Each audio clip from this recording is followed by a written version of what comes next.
चलो फिर अभी हम शुरू करते हैं। AS20 नाम है इसका, अर्निंग पर शेयर, शॉर्ट में बोलते हैं इसको EPS। EPS का मतलब क्या होता है, अभी बताया मैंने आपको क्या होता है EPS का मतलब, अर्निंग पर शेयर, तो फुल फॉर्म हो गया एक शेयर पे कितना कमाया कंपनी ने, बराबर ना। जैसे मैंने आपको बताया कि यहाँ पे मैं 50 पिज्जा मंगा रहा हूँ, तुम खुश हो गए, अरे सब 50 पिज्जा मजा आ जाएगा, तुमने घर पे फोन भी कर लिया, मम्मी आज तो खाना मत बनाओ, पिज्जा खाएंगे हम तो इधर। और फिर मैंने बोला इस 50 पिज्जा में खाने वाले 5000 लोग हैं, तो तुमको लगा ऊपर का टॉपिंग जो होता है वही आएगा अपने हिस्से में, और बट तुमने डिसीजन ले लिया कि घर पे खाना बनाना, वो डिसीजन सही था कि गलत था। तो आपको ये भी पूछना चाहिए था सर कि 50 पिज्जा तो मंगा रहे हो बट खाने वाले तो हम ही है ना, अपनी क्लास ही है ना, कोई और तो नहीं है वैसा।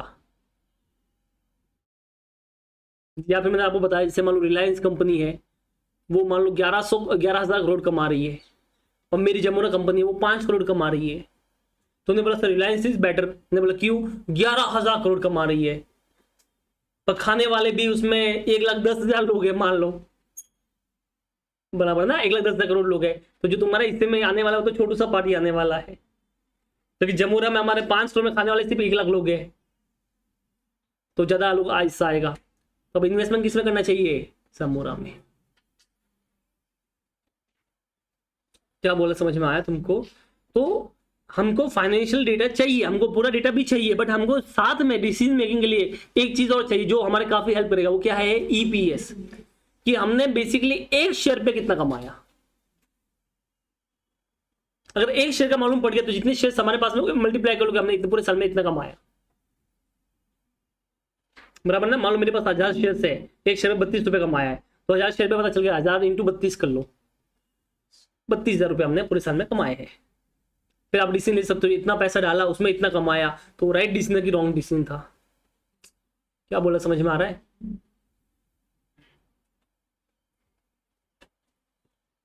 अब ये EPS कैसे निकालते हैं, बट उससे पहले ये समझिए कि EPS को मैं 2 पार्ट में बांटता हूं, एक होता है बेसिक EPS, एक होता है डायल्यूटेड EPS।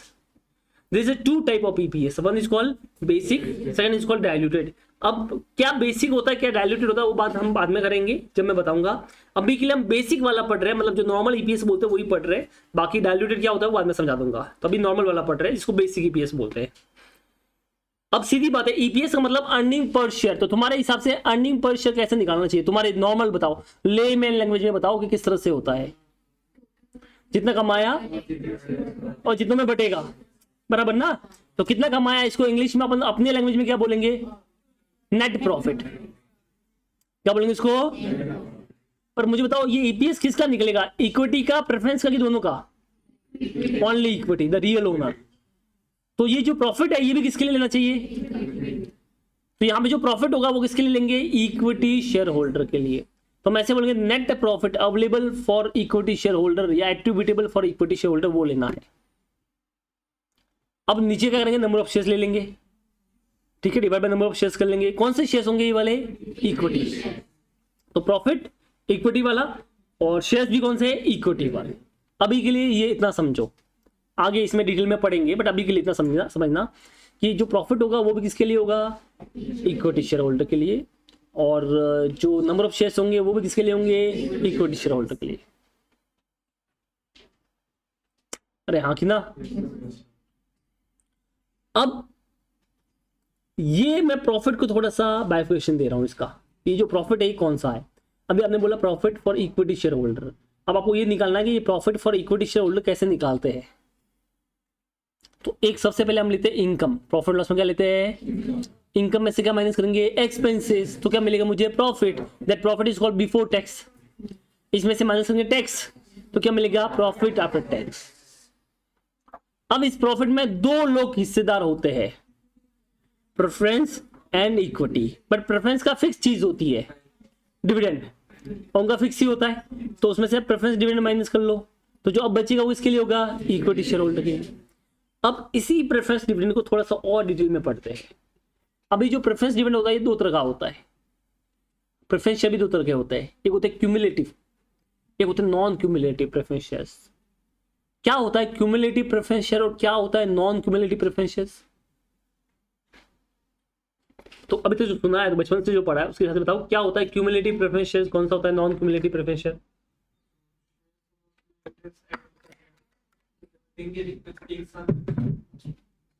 नहीं, और डिविडेंड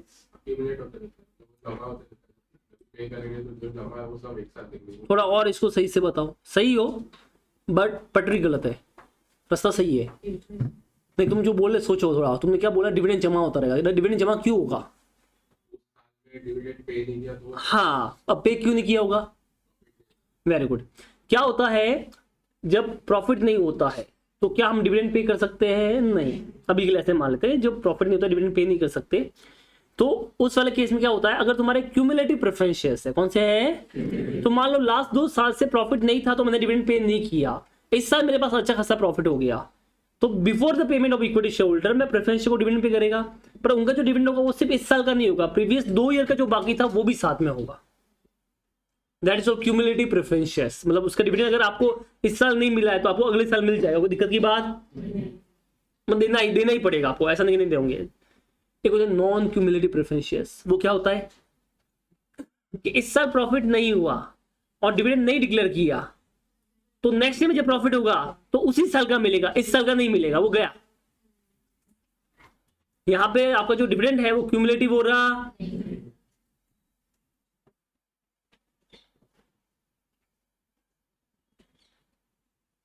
तो समझ में आया मैं क्या बोला? नॉन क्यूमुलेटिव का मतलब होता है कि डिविडेंड जो होगा in case of non declaration वो फ्यूचर में नहीं मिलेगा। क्यूमुलेटिव का मतलब होता है कि डिक्लेरेशन नहीं किया फिर भी वो क्या होगा, मिल जाएगा तुमको जब भी होगा तब। तो अगर मान लो मेरे पास में प्रेफरेंस शेयर्स है क्यूमुलेटिव वाले, कौन से हैं, तो चाहे डिविडेंड डिक्लेयर किया कि नहीं किया वो तो देना ही पड़ेगा। तो जब मैं ईपीएस निकालू तो मुझे वो डिविडेंड हमेशा माइनस करना है, क्योंकि वो तो आज नहीं तो कल देना ही है, तो खर्चा तो है ही है, तो आपको माइनस करना ही है। बट अगर मान लो नॉन क्यूमुलेटिव वाला है तो मुझे तभी माइनस करना चाहिए जब क्या होता है डिक्लेयर, अगर डिक्लेयर नहीं हो तो माइनस करने का काम नहीं, क्योंकि आगे फ्यूचर में देना नहीं है।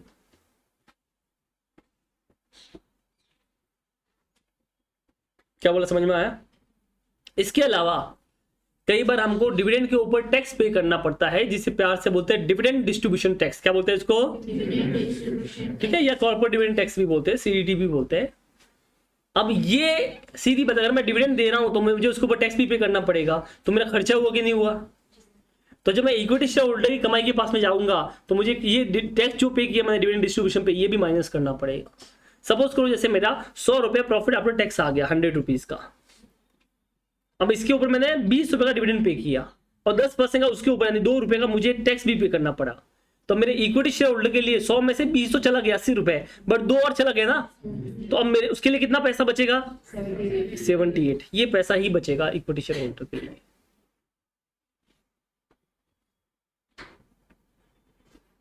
अरे क्या बोला, समझ में आया? तो जब आप इक्विटी शेयर, आप मुझे बताओ इक्विटी शेयर को मैक्सिमम कितना पैसा बांट सकता हूं? 78, क्योंकि 100 में से आपने प्रॉफिट में जो प्रॉफिट है 100 आफ्टर टैक्स वाला, उसमें से 20 तो डिविडेंड दे दिया प्रेफरेंस शेयर को, 2 रुपए उसके ऊपर टैक्स पे कर लिया, तो आपका प्रॉफिट अब रियल में कितना बचा होगा? 78 का। तो मैक्सिमम अमाउंट कितना मैं दे सकता हूँ इक्विटी शेयर होल्डर को? 78 का। 80 नहीं, 2 रुपए टैक्स भी तो पे किया उसके ऊपर।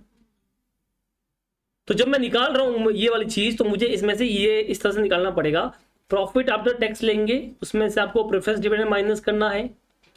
अगर क्यूमुलेटिव है तो आपको हमेशा ही माइनस करना है, बट अगर नॉन क्यूमुलेटिव है तो सिर्फ डिक्लेयर हुआ तो ही माइनस करना है, और उसके ऊपर जो टैक्स पे कर रहे हो वो भी आपको करना पड़ेगा माइनस। अब जो बचेगा that is called earning available for the equity share holder.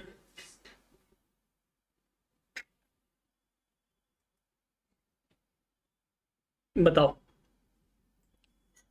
कुछ समझ में आया तुमको क्या बोल रहा? This is called earning available for equity share holder, that is the maximum amount that you can pay to equity share holder, क्योंकि ये मतलब उनके लिए पैसा कमाया हुआ हो।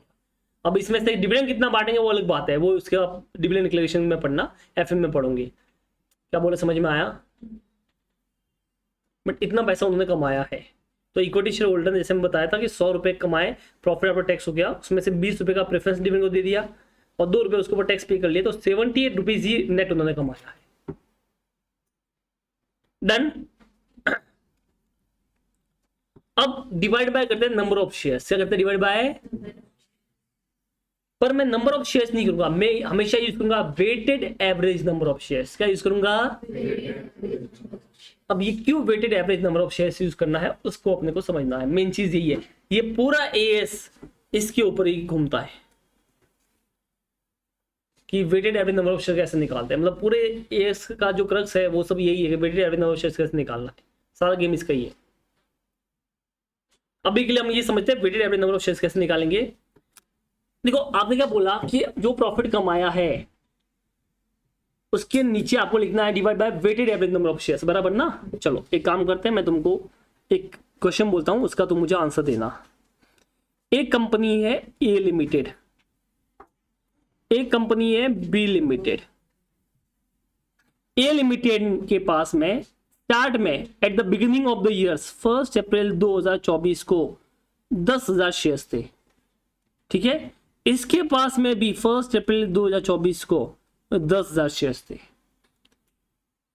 इसने 10,000 शेयर और इश्यू किए, किसने? ए ने। बी ने भी 10,000 शेयर और इश्यू किए। ए ने 10,000 शेयर इश्यू किए 1 अप्रैल 2024 को ही, और बी ने इश्यू किए 31 मार्च 2025 को। क्या बोला, समझ में आया? अब मुझे बताओ, इसने प्रॉफिट कमाया 1 लाख, इसने भी प्रॉफिट कमाया 1 लाख। तो अगर तुम divide by number of shares करते तो इसके भी 20,000 शेयर्स होंगे, इसके भी कितने होंगे बेटा? तो इसने भी 5 रुपए पर शेयर कमाया, इसने भी 5 रुपए पर शेयर कमाया। तो क्या दोनों कंपनियां सेम है? दोनों कंपनियां सेम बिजनेस किया है, सब चीज सेम है, क्या इक्वल माननी चाहिए? आपके हिसाब से क्या लग रहा है? लॉजिकली बताइए, क्या आपको लगता है कि दोनों कंपनी इक्वल है? क्यों? आप ये समझिए कि इसने जो 1 लाख रुपए कमाया है, वो जो पैसे से कमाया होगा वो 10,000 प्लस 10,000 मतलब 20,000 स्टार्ट से लेके कमाया है। और इसने जो कमाया है वो एक्चुअल में इसने ओपनिंग से ही कमाया है, लास्ट में तो एक दिन ही तो हुआ, आज ही तो इश्यू किया है। क्या बोला, समझ में आया? एक पैसा 1 लाख रुपए कमा रहा है 10,000 रुपए से, एक बंदा 1 लाख रुपए कमा रहा है 20,000 पैसे से। तो क्या दोनों सेम है, क्या अलग है? पर जैसा तुमने बोला नंबर ऑफ शेयर्स डिवाइड करना है, तो ये राइट में तो नंबर ऑफ शेयर्स 20,000 हो गए ना, तो फिर हम 20,000 कर लेंगे। तो क्या लॉजिकली सही है? आप ऐसे समझिए, एक बच्चा जो एडमिशन लिया था, बैच शुरू हुआ तभी, एक बच्चे ने एडमिशन आज लिया, दोनों को सेम पेपर देता हूं और फिर टेस्ट करता हूं कौन इंटेलिजेंट।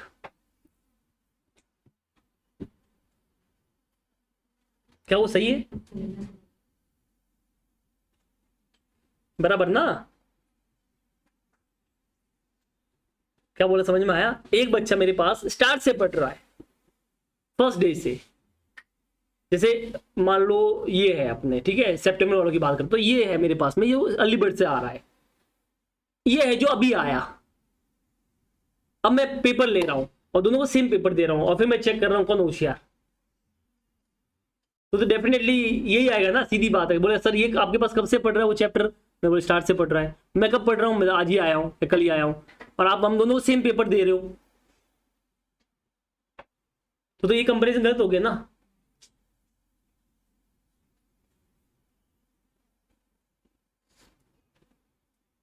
क्या बोला, समझ में आया? इस बंदे ने 1 साल से प्रैक्टिस की है, इसने इतने टाइम से वो सम की प्रैक्टिस की है, ये बेचारा आज ही आया तो इसने आज ही प्रैक्टिस की है, और फिर आप बोलोगे दोनों में जो ज्यादा मार्क्स लेकर आएगा वो होशियार, तो गलत हो गया ना। इसने 10 बार उस चैप्टर को पढ़ा होगा, मैंने तो एक बार पहली बार ही आज देखा है, और आप बोल लोगे सेम जो लेके आएगा वो हो जाएगा।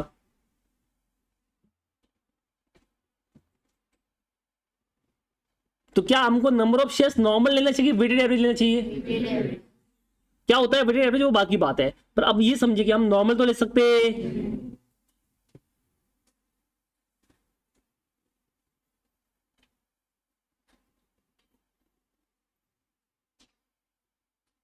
बराबर है। तो हमको यहां पे जब नंबर ऑफ शेयर्स डिवाइड करने हैं तो हमको कौन सा लेनी चाहिए? Weighted average number of shares, ना कि नॉर्मल नंबर ऑफ शेयर्स।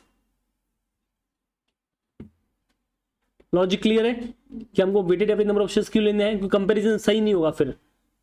एक जो पैसा कमाया गया है वो जो शेयर जो पैसा स्टार्ट से पड़ा है उससे कमाया गया है, एक जो पैसा जस्ट अभी आया बिजनेस में उससे कमाया गया है, तो ये तो दोनों सही नहीं हुआ ना। एक कंपनी बनी थी 1 अप्रैल 2024 को, एक कंपनी बनी है 1 मार्च को, दोनों ने 1-1 लाख रुपए कमाया है। और दोनों के शेयर भी 1,000 है, तो तुमने बोला 1,00,000 डिवाइड बाई 1,000, 10 रुपए पर शेयर कमाया है, जो भी है 100 रुपए पर शेयर कमाया है, जो भी है, और तुम बोलो दोनों इक्विवेलेंट है। क्या सही है गलत है? गलत है। एक कंपनी तो अभी बनी है, एक कंपनी स्टार्ट से है। तो इसने जो पैसा कमाया वो जस्ट 1 महीने के फंड से कमाया, इसने जो पैसा कमाया वो स्टार्ट से कमाया, इसने 12 महीने के फंड से कमाया है। तो कैसे आप सही बोल सकते हो? नेक्स्ट ईयर में डेफिनेटली जिसने 1 महीने के फंड में कमाया वो बहुत ज्यादा करेगी अच्छे से।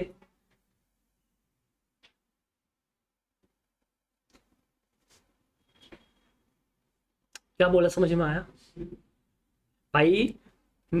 ये मेरे पास स्टार्ट से पढ़ रहा है, ये एक चैप्टर से 10 बार पढ़ चुका है, इसने चैप्टर को अभी एक बार ही पढ़ा है।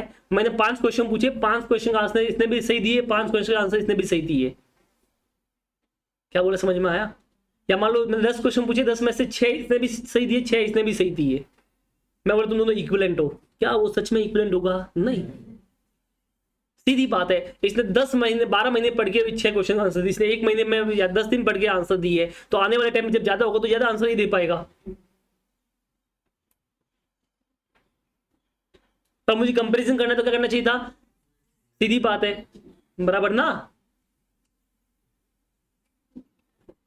तो मुझे क्वेश्चन भी वेटेड एवरेज लेनी चाहिए थी कि भाई इसको ज्यादा लो इसको कम लो, फिर कंपैरिजन हो पाएगा बराबर, अदरवाइज तो हो पाएगा नहीं। बस वही यहां पे भी करना है। यहां पे भी मुझे सारे शेयर्स को इक्विवेलेंट लेके आना है। किस पे लेके आना है? अब इक्विवेलेंट कैसे लेके आएंगे वो थोड़ा समझ लेते हैं।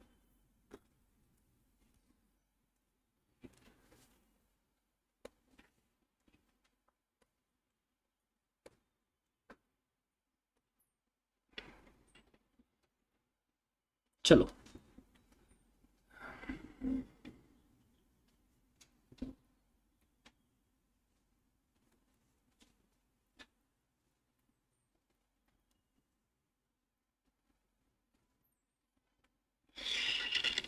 Weighted average number of shares कैसे निकालते हैं उसकी बात करते हैं। 1 अप्रैल 2024 को मेरे पास में 10,000 शेयर्स थे। 1 जुलाई 2024 को मैंने 5,000 शेयर्स और इश्यू कर लिए।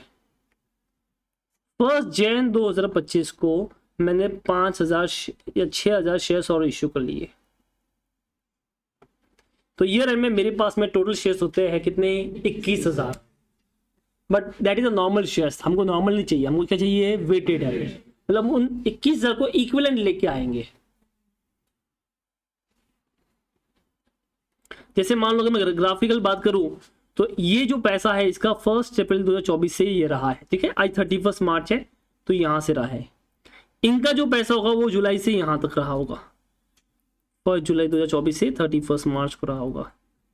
और इनका जो पैसा है ये वाला, ये यहां से रहा होगा 1 जनवरी 2025 से लेकर 31 मार्च 2025।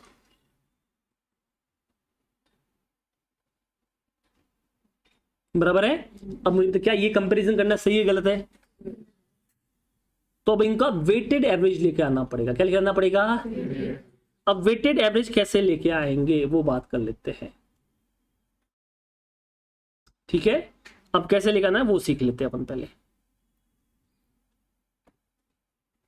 अब इससे करने दो तरीके हैं। कितने तरीके अपने पास में? दो।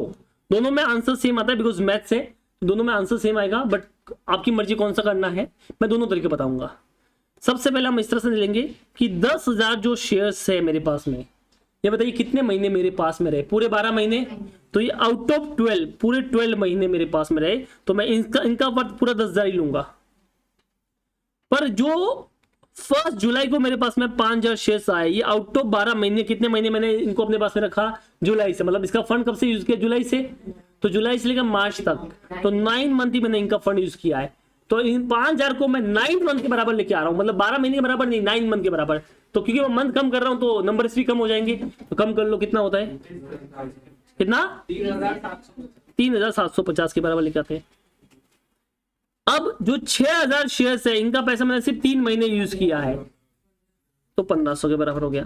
तो अगर मैं इनको इक्विवेलेंट करूं तो मुझे बताओ कितना होता है? 15,250।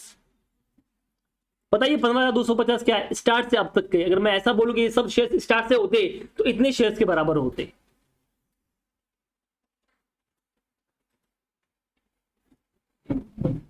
वापस समझाता हूँ, अच्छी चीज आगे भी काम आएगी अपनी। वापस करते हैं इस क्वेश्चन को, ठीक है। 2 मिनट के लिए मैं इसको साइड में करता हूँ। वैसे मैं मैथ्स का टीचर हूँ नहीं, बट थोड़ी सी मैथ्स दिखा देता हूँ। नहीं दिखाना तो भी दिखाऊंगा। चलो मान लेते हैं कि 10,000 शेयर 10,000 रुपए है, बराबर है, लोन पे दी है। अब मान लेते हैं कि अपनी लोन की इंटरेस्ट रेट 10%, कितनी है, बराबर है। तो अगर ये 10,000 रुपए इंटू 10% में करता तो बताओ कितना इंटरेस्ट मिलता, 1,000। और 5,000 इंटू में करता कितना कितना मिलता 10% के हिसाब से। देखो ये 12 के 12 महीने का इंटरेस्ट मिलता, तो ये कितना होता, अभी बाद में बोला 1,000।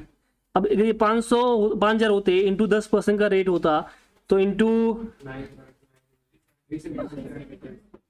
375 होता। और ये 6,000 इंटू 10% होता तो 3 महीने के बराबर इंटरेस्ट मिलता ना। कितना मिलता, तो बताओ पूरे साल में कितना इंटरेस्ट मिलता, 15 इतना इंटरेस्ट मिलता। क्या बोला, समझ में आया। अब मैं क्या बोल रहा हूं, ध्यान से सुनना। मैं ये बोल रहा हूं कि मुझे अलग नहीं, मान लो एक ही अमाउंट होता और एक ही डेज पे होता, तो सेम इंटरेस्ट कमाने के लिए एक अमाउंट कितना होता। तो मैं क्या करता, अगर मैं ये अमाउंट लेता, मान लो 15,250 मुझे मिला होता, तो क्या ये 15,250 10% के हिसाब से पूरे 12 महीने का इंटरेस्ट कितना होता, निकालो।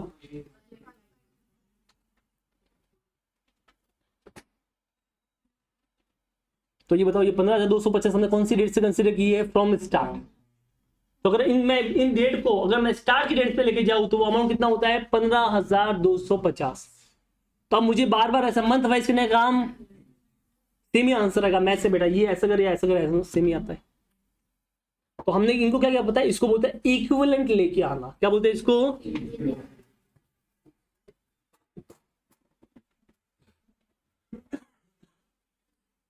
यूं समझो कि मेरे पास ये बच्चा पूरे 12 महीने है, ये मेरे पास 9 महीने है, और ये वाला मेरे पास 3 महीने है। अब मैं तीनों को सेम क्वेश्चन दे रहा हूं, नंबर ऑफ क्वेश्चन दे रहा हूं, क्या वो सही है गलत है, लॉजिकली तो गलत हो गया क्योंकि इसकी प्रैक्टिस ज्यादा है, इसकी कम है। तो मैं ऐसा बोल सकता हूं कि इसको मैं 10,000 क्वेश्चन देता हूं, कितना देता हूं, पर उसको मैं 5,000 नहीं दे सकता उसके, क्योंकि उसका प्रोपोर्शनल मुझे कम करना पड़ेगा। तो मैंने इसको इक्विवेलेंट लेके आया, तो मैं इसको कितने क्वेश्चन दूंगा, 3750, और इसको कितना दूंगा, 1500। तो ये इक्वल लेवल हो गया। तो ये इक्विवेलेंट लेके आ गया, मतलब इनको इनके बराबर लेके आ गया। जैसे देना तो ये तो मांग कर रहा था 5,000, सुनो मेरी बात, ये मांग कर रहा था 5,000 सके, मुझे 5,000 चाहिए। मैंने बोला 5,000 कैसे दूंगा, ये भाई स्टार्ट से पढ़ रहा है, तू अभी 9 महीने से पढ़ रहा है, तो तुझे 5,000 नहीं, तुझे कम करना पड़ेगा, तो तुझे थोड़े कम कर लिए, तो इसको 5,000 के बदले कितने दिए मैंने, तो ये इक्विवेलेंट हो गया, स्टार्ट से हो गया। इसी तरह से ये तो बेचारा अभी आया, 3 महीने हुए, तो इसको मैं 6,000 कैसे दे सकता हूँ, तो 6,000 को मैं स्टार्ट से लेके आ गया, तो अगर ये किया तो कितना हो गया इसका, 1,500। क्या बोला, समझ में आया। तो हम इनको क्या किया, अपन इक्विवेलेंट लेके आए, क्या लेके आए अपन, ठीक है, ताकि अपना देखो फाइनल आंसर रिमेन से। मैंने बोला कि आप ऐसे ऐसे कैलकुलेशन करोगे तो वो भी है, और ऐसे कैलकुलेशन करोगे तो भी है, ये वाला बराबर है। तो हम क्या करते हैं, नीचे इक्विवेलेंट नंबर ऑफ शेयर्स लिखते हैं, क्या लिखते हैं, तो हम उनको इक्विवेलेंट लिख के आ जाएंगे। अब कैसे इक्विवेलेंट लेके आना है वो अभी बता दिया आपको, ये एक था पहला तरीका। एक और तरीका है, ठीक है, ये इंटरेस्ट रेट तो हटा देता हूं, ये तो यहाँ पे काम का नहीं है।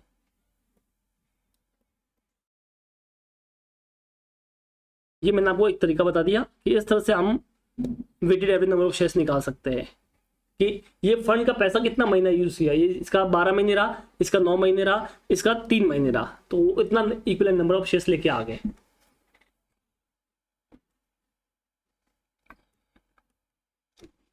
अगर इस लफड़े में नहीं फंसना है तो एक और तरीका है तुमको सॉल्व करने का, वो क्या है, वो देखो।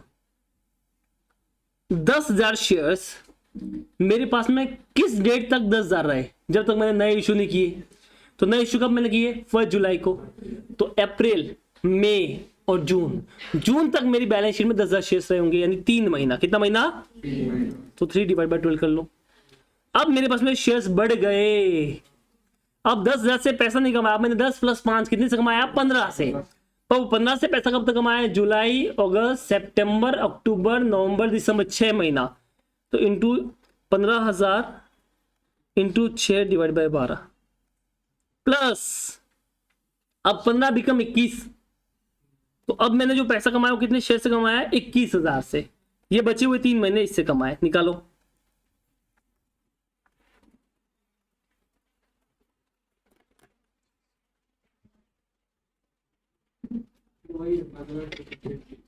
सेम आंसर आया कि नहीं आया?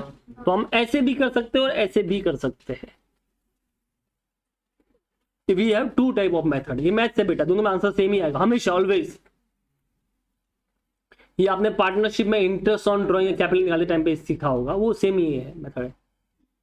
तो इस तरह से हम जब ये करते हैं तो इसमें दोनों में आंसर सेम ही आता है। अब आप दोनों में से कोई भी वेटेड एवरेज का मेथड यूज कर सकते हो, ऊपर वाला भी कर सकते हो और नीचे वाला भी, वो तुम्हारी मर्जी है। दोनों में आंसर सेम ही आता है। क्या बोले, समझ में आया?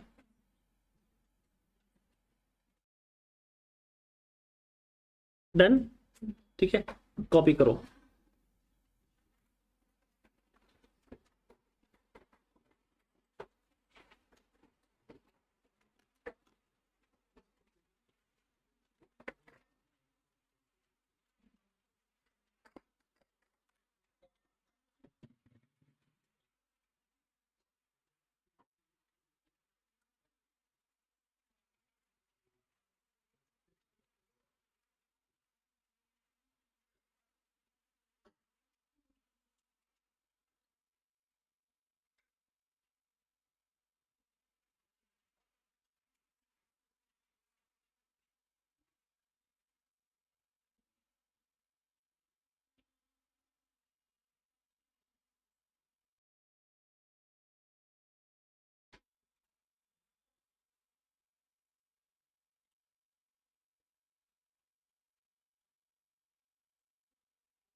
अरे हाँ कि ना, चलो ठीक है। अब इसमें है ना थोड़ा और कहानी में ट्विस्ट लेके आता है, जैसे बायबैक भी तो होता है। तो उसमें तो पैसा विड्रॉल होता है, मतलब कंपनी पर के पास से जाएगा, तब कैसे करेंगे वो देख लेते हैं। तो एग्जाम्पल नंबर 2 लेते हैं। मान लेते हैं 1 अप्रैल 2024 को मेरे पास में 10,000 शेयर्स थे। फिर 1 सितंबर 2024 को मैंने 6,000 शेयर्स और इशू कर लिए। फिर 1 जनवरी 2025 को 6,000 शेयर्स बायबैक कर लिए। तो आपको weighted average number of shares निकालना है, weighted average number of shares short में, ठीक है, विन्स। ठीक है, अब देखो कैसे निकालेंगे। तो अब देखिए, सबसे पहले 10,000 शेयर्स का पैसा पूरे 12 का 12 महीने रहा, बराबर है, पहला तरीका। प्लस 6,000 का पैसा सितंबर से लेकर मार्च तक, तो सितंबर, अक्टूबर, नवंबर, दिसंबर, जैन, फेब और मार्च, कितना महीना होता है? 7 महीना, 7 महीना। बट ये 6,000 का पैसा बिजनेस से गया है, तो ये फंड कम हो जाए, तो माइनस कर लिया। 6,000 इंटू 3 महीना निकालो, 1200, 12,000। चेक कर लेना, 12,000 आ गया। ये पहला तरीका था। मैंने बोला कि एक और ऑप्शनल होता है जो बैलेंस शीट में शेयर्स के हिसाब से चलते हैं। हाँ, उसमें थोड़ा सा फर्क होगा। देखो कि मेरे बैलेंस शीट में 10,000 शेयर्स कब तक 10,000 रहे होंगे? जब तक इश्यू नहीं किए। तो अप्रैल, मई, जून, जुलाई, अगस्त, 5 महीना।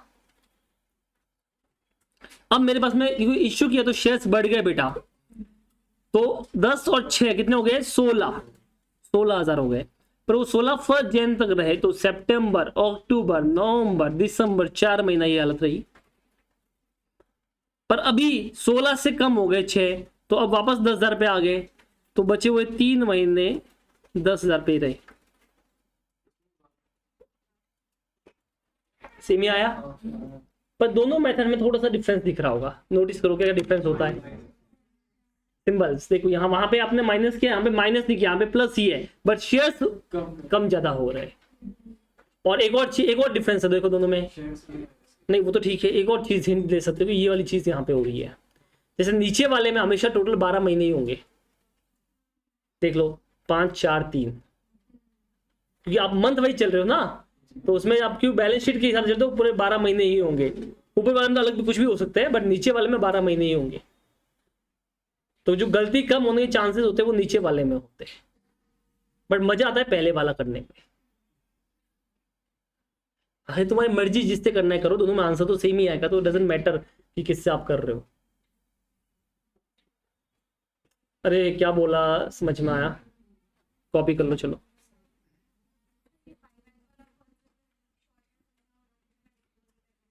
नहीं थियरी क्या, बायबैक में क्या होता है, कंपनी शेयर्स वापस ले लेती है, तो अब नंबर ऑफ शेयर्स बढ़ रही कम हो रहे। तो जब बेस निकाल रहा हूं तो मैं उसमें प्लस करूंगी माइनस करूंगा? माइनस। ये वाले में डेट टू डेट चलना आपको, फ्रॉम 1 अप्रैल टू 1 सितंबर। मतलब मान लो बैलेंस शीट है, तो मेरी बैलेंस शीट में अप्रैल, मई, जून, जुलाई, अगस्त, 5 महीने तक 10,000 शेयर हुए होंगे। फिर जब इश्यू के तो शेयर्स बढ़ गए बैलेंस शीट में, कितने बढ़ गए? 16 हो गए। तो ये 16 हो गए, ये कब तक रहेगा? जब तक ये डेट नहीं आई होगी। तो वो मतलब ये डेट के डिफरेंस का बीच का गैप है। हाँ समझ में आया, दोनों में आंसर सेम आता है। आपको जो पसंद है वो मेथड आप कर सकते हो।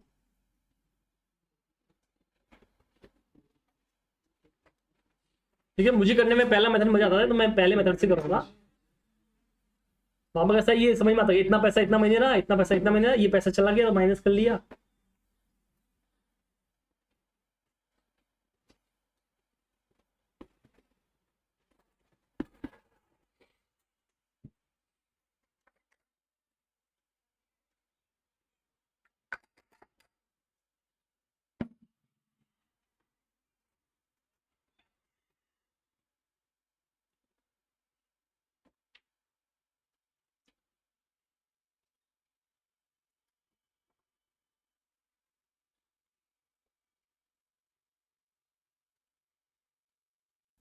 अरे यस और नो, चलो ये हो गया क्वेश्चन नंबर 2।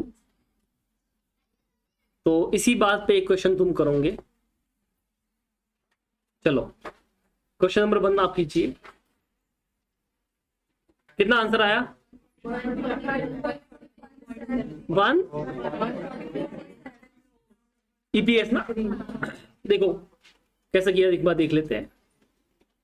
ये जो 1500 है ये पूरे 12 के 12 महीने बराबर है, प्लस ये जो 600 है ये अगस्त से लेकर मार्च तक कितना महीना होता है?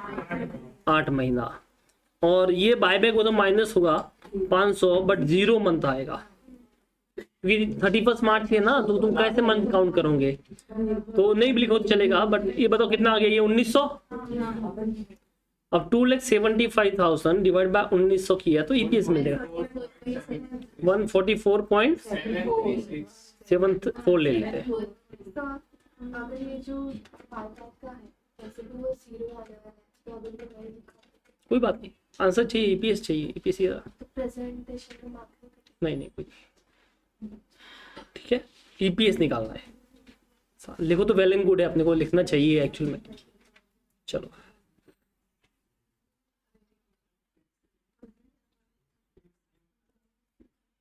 चलिए आगे बढ़ते हैं। Question number 2, from the following information relating to Y limited calculate the earning per share EPS. अब यहाँ पे देखिए आपको दे रखा है profit before VRS. VRS is voluntary retirement scheme payment but after depreciation. 7 dot नहीं है, ये कॉमा है, कॉमा करेंगे इसको, ठीक है हाँ। 7,500 depreciation 1,000, VRS payment 3,210, provision for tax 1,000, FBT that is called fringe benefit tax. ये पहले हुआ करता था बहुत पहले, अब नहीं है। एनीवेज टैक्स होता है तो ये टैक्स हो गया, और ये पेड अप कैपिटल हो गया। अब हमको चाहिए यहाँ पे शेयर्स तो सिंपल है, 9,300 डिवाइड बाय 10 किया तो 9.3 करोड़ शेयर्स हो गए। बट हमको चाहिए profit available for equity share holder. अब वो कैसे करेंगे? तो लिखिए calculation of profit available for equity share holder. लिखिए question number 2, question number 2 calculation of profit available for equity share holder. क्या लिखेंगे? Calculation of profit available for equity share holder.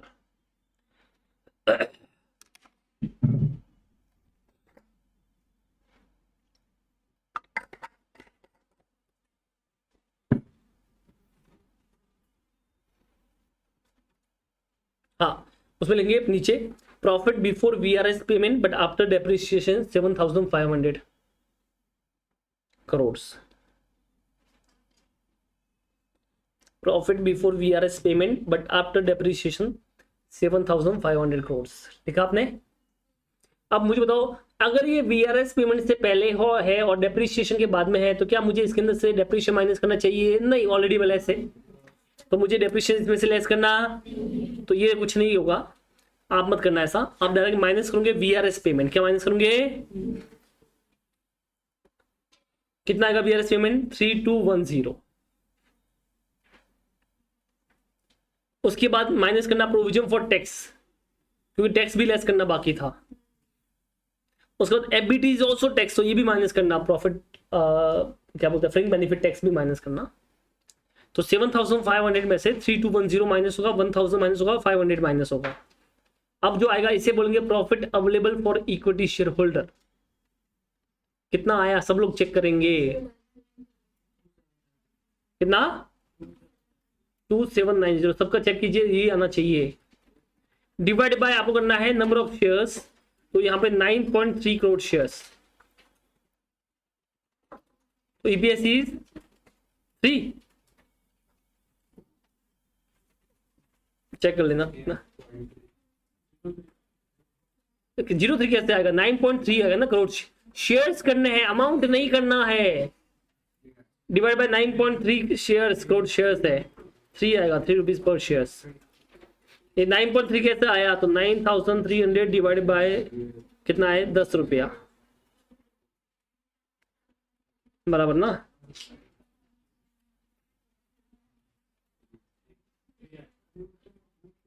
कितना आएगा? 930 करोड़, 930 करोड़ से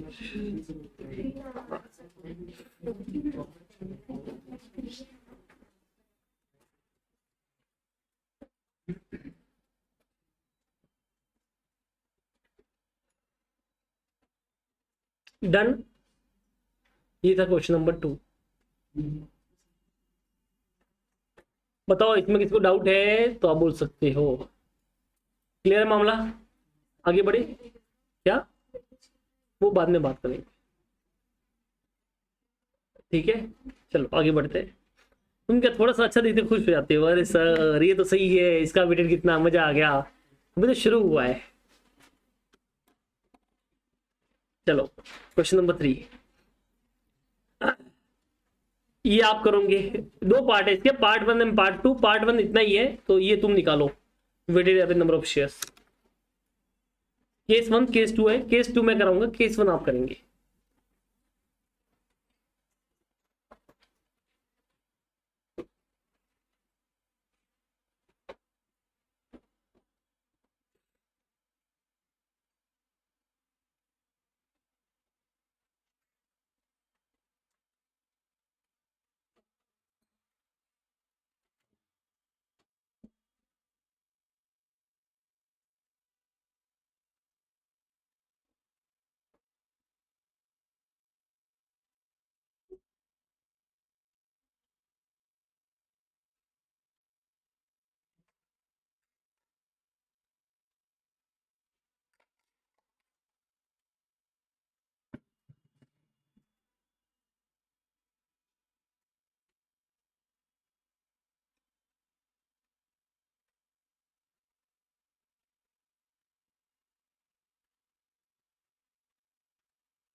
एट लैख 62।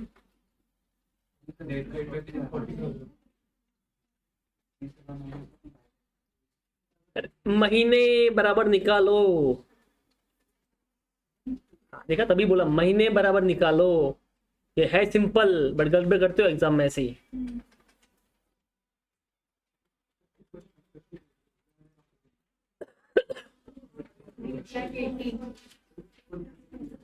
एट लैख 40। सौरभ क्या हुआ? 880 आया, शाबाश। मंथ दिख,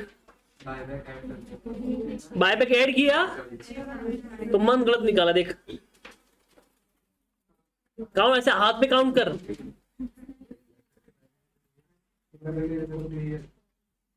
चलो मैं दिखा देता हूं, देखो 7,20,000 ये पूरे 12 के 12 महीने रहे। ये अगस्त से हुआ तो बेटा अगस्त काउंट नहीं होता है, सितंबर से काउंट होता है। तो सितंबर से मार्च कितना महीना होता है? 7 महीना, 7 महीना। और ये फेब है तो फेब और मार्च 2 महीना है ना, तो ये 2 महीना। अब ये बायबैक होता है, ये माइनस होगा और ये प्लस होगा इसके अंदर। तो करो कितना होता है? ये 7,20,000 पूरा, 7,20,000 पूरा, ये 1,40,000 माइनस 20, 8,40,000। क्या गड़बड़ की स्वरा? क्योंकि बेटा अगस्त गया, काउंट कर हाथ पे, सितंबर, अक्टूबर, नवंबर, दिसंबर, जैन, फेब और मार्च, ऐसे हाथ से काउंट करने का।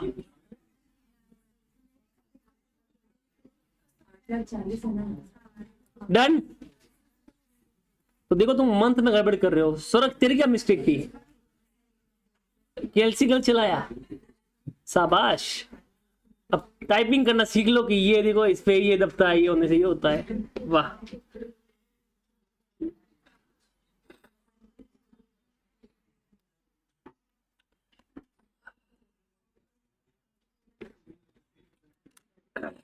चलो आगे बढ़े।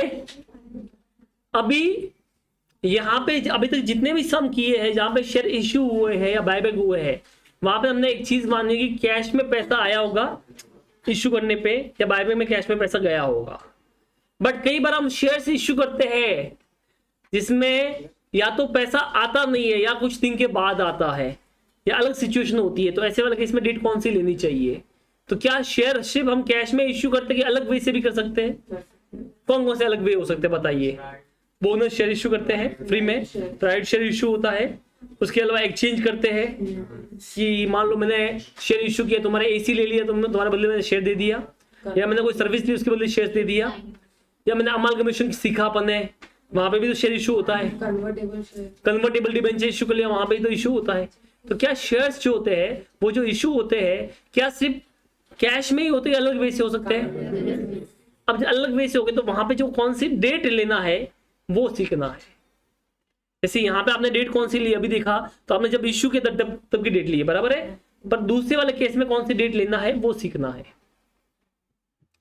जैसे हम अलग अलग सिचुएशन पढ़ेंगे इसमें। जैसे पहला पढ़ेंगे बोनस शेयर के केस में कौन सी डेट लेना है। तो अगर मैं बोनस शेयर इश्यू कर रहा हूं तो मुझे कौन सी डेट लेना चाहिए? मुझे बताइए, क्या बोनस शेयर में पैसा आता है?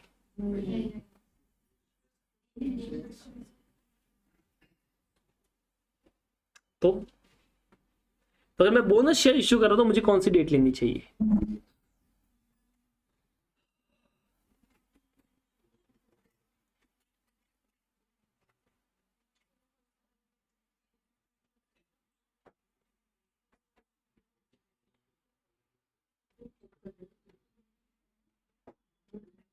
चलिए, 1 अप्रैल 2024 को मेरे पास में 10,000 शेयर्स थे।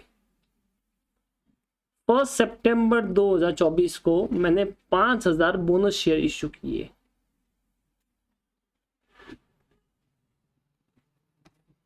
ठीक है, या चलो 30 सितंबर ले लेते हैं, बस 6 महीने बाद।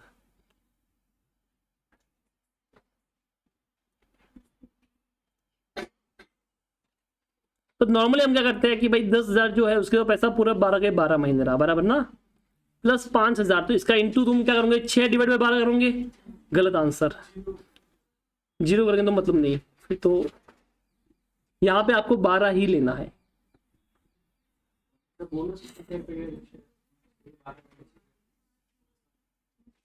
क्या बोला पहले, रूल समझ में आया कि बोनस वाले में डेट कंसीडर नहीं करनी, आपको स्टार्ट से ही लेना है।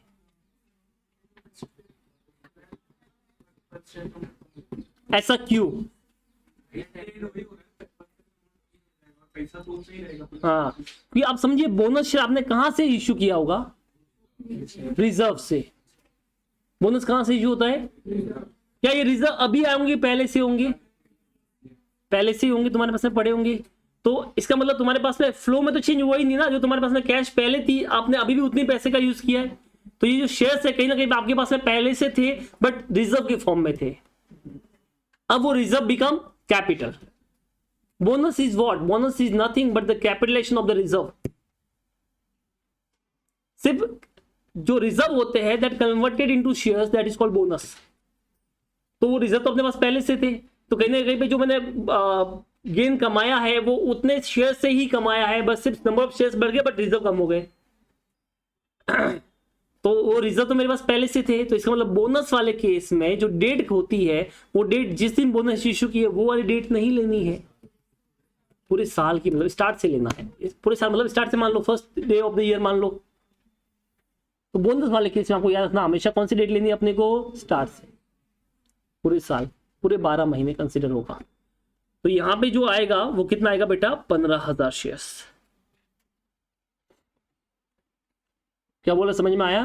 तो जानना बोनस में हमेशा आपको डेट जो है ना वो कौन सी लेनी चाहिए? पूरे साल की। पर इस कहानी में एक ट्विस्ट भी आएगा। ट्विस्ट क्या आएगा वो बात की बात है, पहले ये कॉपी करो। एग्जाम्पल है, केस टू हम बाद में वापस लिख देंगे। अगर जगह है उधर एग्जाम्पल के उधर तो उधर कर दो, नहीं है तो फिर आप इसके आगे लिख दो। जहाँ पे एग्जाम्पल लिख रहे ना, अगर वहां पे जगह है तो आप एग्जाम्पल नंबर 3 उधर लिख दो, नहीं है तो फिर अभी लिख दो, कोई दिक्कत नहीं है, चलेगा।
हो गया? अरे हुआ? अभी सुनना, अब प्रॉब्लम क्या होती है वो समझो। मान लेते हैं कि इस साल का जो प्रॉफिट है मेरा 2025 का जो प्रॉफिट है वो है 2 लाख रुपए, बराबर है। और 2024 का जो प्रॉफिट है वो था, सपोज करो मेरे पास में 1,80,000 रुपए, बराबर है। अब मुझे बताइए जो 2024 में जो मेरा ईपीएस रिपोर्ट हुआ होगा, ईपीएस जो रिपोर्ट हुआ होगा वो कितना हुआ होगा। तो 2024 में मेरे पास प्रॉफिट था 1,80,000 रुपए,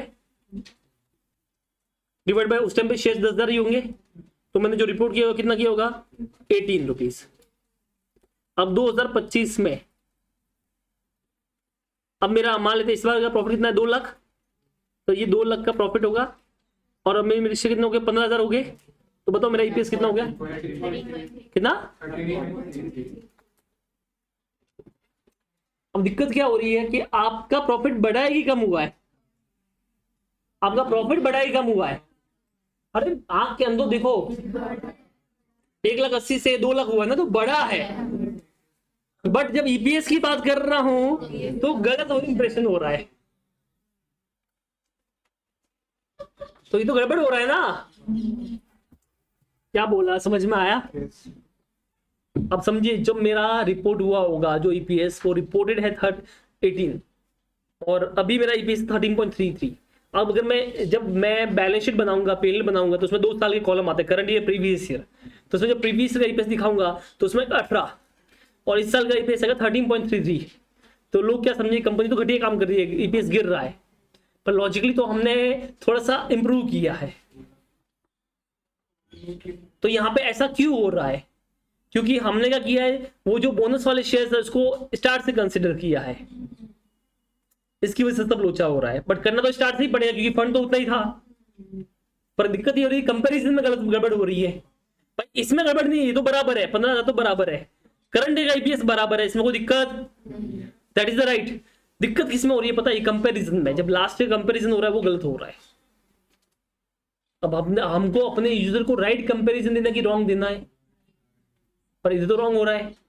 इसके लिए ये एएस बोलता है कि जब भी बोनस शेयर इशू होता है, क्या होता है, आपको अपने लास्ट ईयर का ईपीएस को भी रीस्टेट करना पड़ेगा।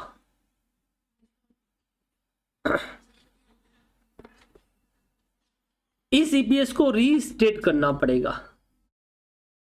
रीस्टेट ये एडजस्ट भी बोल सकते हैं अपन, मतलब इसमें भी बोनस का एलिमेंट्स लेके आना पड़ेगा क्योंकि वो रिजर्व तो आपके पास पहले थे।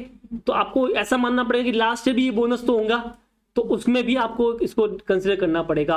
मतलब जो आप बोल रहे हो 1 अप्रैल को होगा वो तो लास्ट 31 मार्च को भी तो होगा। तो 31 मार्च को हमने कितने शेयर्स लिए थे? 10,000। तो 10 नहीं लेने थे, कितने लेने थे? 15,000। बट अब क्योंकि वो रिपोर्ट तो जा चुका है लास्ट ईयर का, वो तो लोगों को पता है, तो उसमें कुछ कर सकते हैं। पर जब करंट ईयर का रिपोर्ट होगा तो उसमें जो ईपीएस लास्ट ईयर का दिखाएंगे वो चेंज जरूर कर सकते हैं। इसी का नाम है रीस्टेटेड ईपीएस, का नाम है उसका। तो मैं क्या करूंगा, इसको रीस्टेट करूंगा। अब इसको रीस्टेट कैसे करना है कि लास्ट ईयर का जो प्रॉफिट है वो तो है ही है 1,80,000। तो देखो रीस्टेट कैसे निकालते हैं, 1,80,000 तो है ही है, और जो शेयर थे 10,000 वो तो है ही है, बस बोनस और इसमें ऐड कर लो जो सेम चीज 12। अब जब रिपोर्टिंग होगी तो अब ये 18 की नहीं होगी, कितनी होगी? 12। तो जब कोई यूजर पढ़ेगा कि लास्ट से 12 था, इस बार 13.33 हो गया, तो थोड़ा सा इंप्रूव हुआ। और क्या लॉजिकली ये सही कि नहीं? ये है, इंप्रूव भी हुआ। अब रीस्टेट करने का मतलब ये नहीं कि हम पुरानी बैलेंस शीट मंगा के उसको काट के चेंज करके दे रहे हैं, वो नहीं, सिर्फ इस साल के कंपैरिजन में हम वो दिखा रहे हैं, बराबर है। पर यूजर को मालूम होना चाहिए कि हमने इसमें बोनस एलिमेंट लास्ट ईयर वाले में ऐड किया है। तो जब भी मैं वो रिपोर्ट करूंगा तो उसमें मैं लिखूंगा रीस्टेटेड ईपीएस। क्या लिखूंगा? लास्ट ईयर का जो ईपीएस रिपोर्ट हुआ होगा पीएनएल में, उसका आगे क्या वर्ड लिखेंगे अपन? रीस्टेटेड। तो जैसे मेरा मान लो पीएनएल है, फॉर एग्जांपल मैं दिखा देता हूं आपको। जैसे ये हमारा मान लो मेरा पीएनएल है, इसमें 2 कॉलम होते हैं, करंट ईयर, प्रीवियस ईयर। ये करंट ईयर है, ये प्रीवियस ईयर है। तो इसमें ये इनकम आएगा, बराबर है, ये एक्सपेंस माइनस किया, ये प्रॉफिट बिफोर टैक्स आया, इसमें से टैक्स माइनस किया, ये प्रॉफिट आफ्टर टैक्स आया। अब नीचे अपन ईपीएस दिखाते हैं, इधर ईपीएस दिखाते हैं। तो जब मैं इधर ईपीएस दिखाऊंगा तो इसमें मैं करंट का तो दिखाऊंगा वही 13.22, और जब लास्ट का दिखाऊंगा तो मैं लास्ट का जो अपन ने इधर निकाला था, कितना था, ये पहले निकाला था 18 था ना, 18 नहीं दिखाऊंगा, कितना दिखाऊंगा 12, बट 12 के आगे मैं एक वर्ड यूज करूंगा ताकि समझ में आएगा कि ये चेंज हुआ है।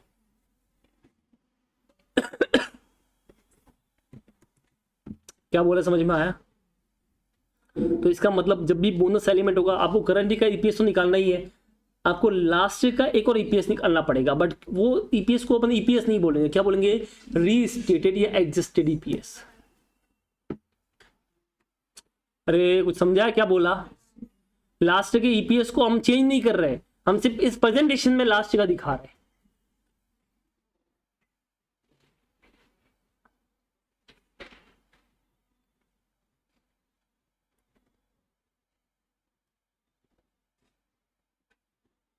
तो समझा कि नहीं समझा? पक्की बात? चलो अब इसी बात पे अपना जो क्वेश्चन था, क्वेश्चन नंबर 3, इसका केस नंबर 2 जो है वो बोनस वाला है। देखो क्या है, compute the adjusted earning per share and the basic EPS based on the following data. Net profit last का दे रखा है, नेट प्रॉफिट इस साल का भी है, और number of shares year and में इतने हैं। अभी 1 जनवरी को हमने वापस बोनस इश्यू किया है, 2 equity share for 1 equity share, तो एक के बदले 2 बोनस शेयर्स मिलेगा। अब ये लास्ट ईयर का प्रॉफिट क्यों दे रखा होगा, सोचो, चेंज करने के लिए। क्वेश्चन भी वो देगा, इससे भी हिंट याद आएगा अपने को, लास्ट का ईपीएस करना है, रीस्टेट करना। चलो कैसे करेंगे वो देख लो। एक साल पहले का ही चेंज कर रहे हैं? नहीं, ओनली लास्ट ईयर का ही, क्योंकि अपने प्रॉफिट एंड लॉस में सिर्फ current year and previous year ही होगा, और प्रीवियस का हम रियल में मंगा के चेंज नहीं कर रहे, सिर्फ वो प्रेजेंटेशन ऐसे कर रहे हैं। समझ में आया? रियल में कोई चेंज हो रहा नहीं, वो तो हो चुका है, डिस्ट्रीब्यूट हो चुका है, बुक्स में वही रहेगा। वो यूं बताना चाह रहे हैं कि अगर ये साल का जो हमारा शेयर बोनस वाला पार्ट है, हाँ, अगर पहले होता तो क्या यस, difference उसके होता? हिसाब से। तो ये कोई एंट्री पास नहीं करनी है, ये सिर्फ डिस्क्लोजर हो रहा है, ठीक है? तो देखो कैसे होगा, पहले करंट का निकालते हैं, पहले बोनस निकाल देते हैं। बोनस शेयर्स आज मेरे पास में 8 लाख शेयर्स है, बराबर है, into 1 sorry into 1 divide by 2 into 2 divide by 1 into 2, कितना हो गया, 16 लाख शेयर्स। ठीक है, क्या बोला, 2 equity share for each equity share, एक के बदले 2 मिलेगा। चाहे तो रेशियो लेना, रेशियो लिख देता हूं, बोनस रेशियो 2:1 है। अरे क्या बोला, समझ में आया क्या? रेशियो 2:2, 2 नए शेयर मिलेंगे एक पुराने के बदले। चलो अभी अपने को ईपीएस निकालना है करंट ईयर का। What is current year? 10-11। चलो पहले आपको लिखना है प्रॉफिट, फॉर्मूला लिखेंगे, प्रॉफिट अवेलेबल या attributable for equity share holder divide by, exam में हमेशा फॉर्मूला यूज करना, ठीक है, weighted average number of shares. MCQs आ जाए तो अलग बात है, अदरवाइज हमेशा फॉर्मूला यूज करना है। तो profit available for equity share holder ये हमको दे रखा है, कितना है, 24 lakhs। अब जो शेयर्स है वो 8 लाख तो पहले से थे, बराबर है, इंटू 12 डिवाइड बाय 12 करो तो भी चलेगा, नहीं करो तो भी चलेगा, क्योंकि कट के सेम ही आंसर आएगा। प्लस जो बोनस है 16 लाख का, इसमें भी हम 12 महीने ही कंसिडर कर रहे हैं, ये मेन चीज है, ये भूलना नहीं है। इसमें भी हम कितना महीना कंसिडर कर रहे हैं, ये देखो इधर भी 12 कर रहे हैं, वो इंपॉर्टेंट है, ठीक है। कितना आ गया ईपीएस 1,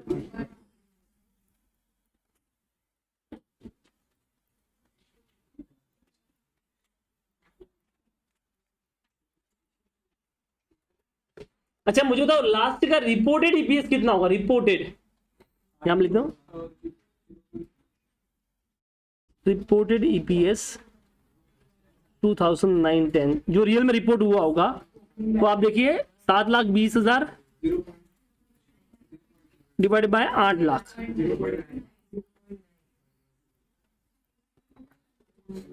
अब समझो अगर मेरा पीएनएल बनता है उसमें लास्ट ईयर और इस साल का फिगर आता है, तो ऐसा का 0.9 से इस साल हो गया 1, तो इतना सा इंक्रीज हुआ है, लॉजिकली इतना सा इंक्रीज नहीं हुआ प्रॉफिट। आप देखिए प्रॉफिट जो है लास्ट टाइम था 7,20,000 24 लाख, 3 टाइम्स हो गया है। क्या बोला, समझ में आया? तो गलत कंपैरिजन हो रहा है, सही हो रहा है, गलत कंपैरिजन हो रहा है। इसीलिए हमको जब रिपोर्ट करेंगे तो हमको एडजस्टेड ईपीएस करना पड़ेगा।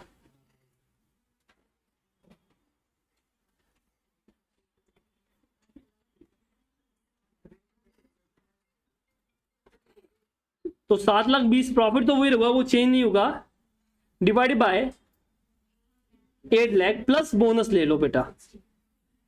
0.3।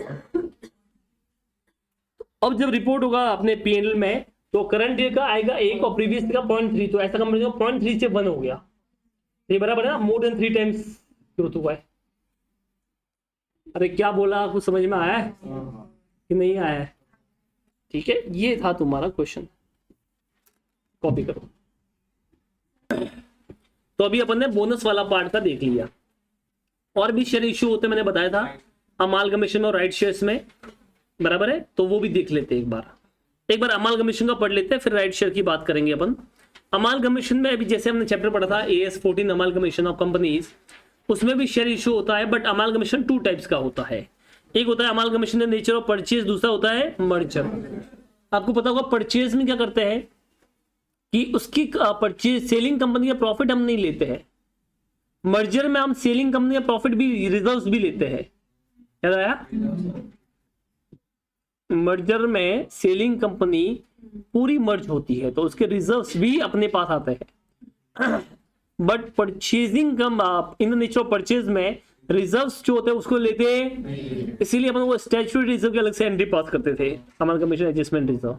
तो मतलब ऐसा कि मर्जर में उसके रिजर्व भी मर्ज होंगे, बट परचेज में रिजर्व मर्ज होते हैं, बराबर है। तो अब क्या होता है, ध्यान से सुनना, अगर मैं amalgamation in the nature of purchase की बात कर रहा हूं तो ऐसे वाले केस में डेट इज इंपॉर्टेंट, क्योंकि उसके रिजर्व तो हम ले नहीं रहे, बराबर है। तो क्या होगा, यहाँ पे शेयर्स को ऐसा माना जाएगा जैसे हमने कैश में इश्यू किया है, तो वहां पे जो डेट होगी वो इंपॉर्टेंट होगी। तो जिस दिन आपने शेयर्स इश्यू किए उसी दिन से डेट कंसिडर की जाएगी और वहां से मंथ निकालने हैं।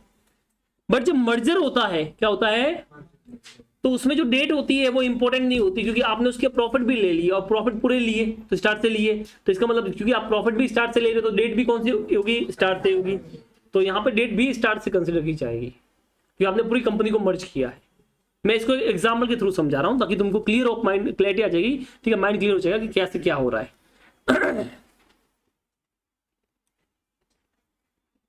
चलो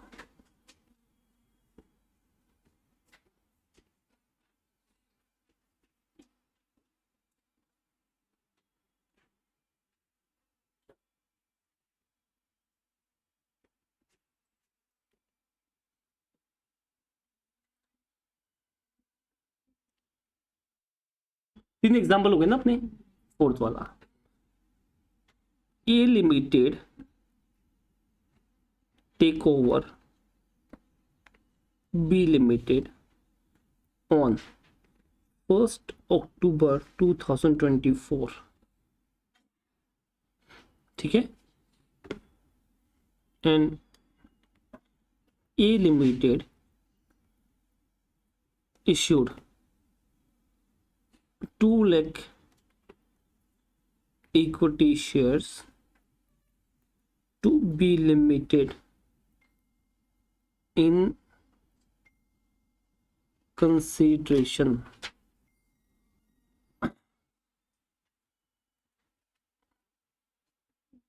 following is the details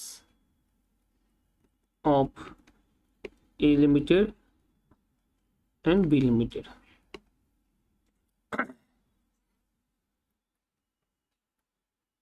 Number of shares,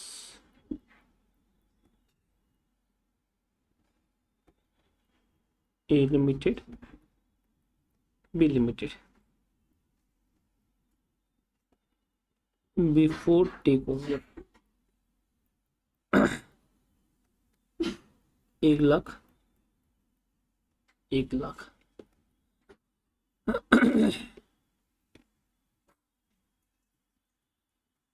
profit and loss,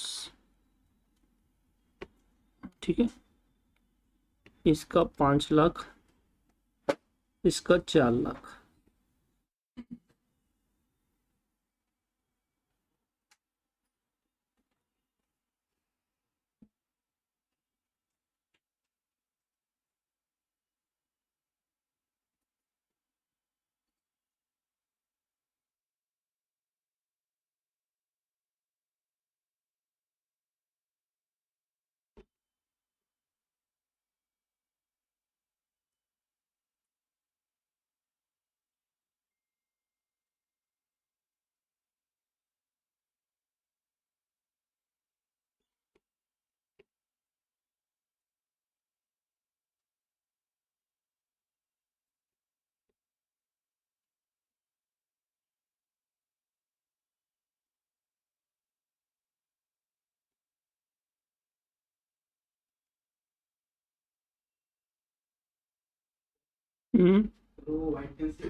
अच्छा नहीं दिख रहा क्या? एक आंसर उससे ले देंगे।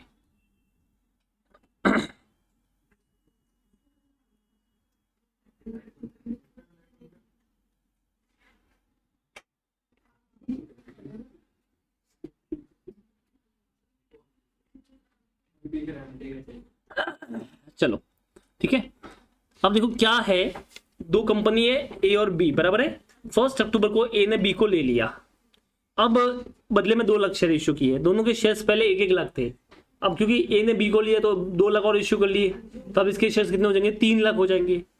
अब प्रॉफिट एंड लॉस दोनों का बिफोर अमालगमेशन इसका 5 लाख था, इसका 4 लाख था, बट क्योंकि अभी ए ने बी को ले लिया तो अब जो प्रॉफिट क्लोजिंग प्रॉफिट होगा वो तो एक ही आएगा, बी का तो आएगा ही नहीं, कंपनी बंद हो चुकी है, तो उसका 6 लाख प्रॉफिट है, बराबर है। अब आपको ईपीएस निकालना है। अब देखो ईपीएस, अब इसमें कैसा होता है, सबसे पहले इफ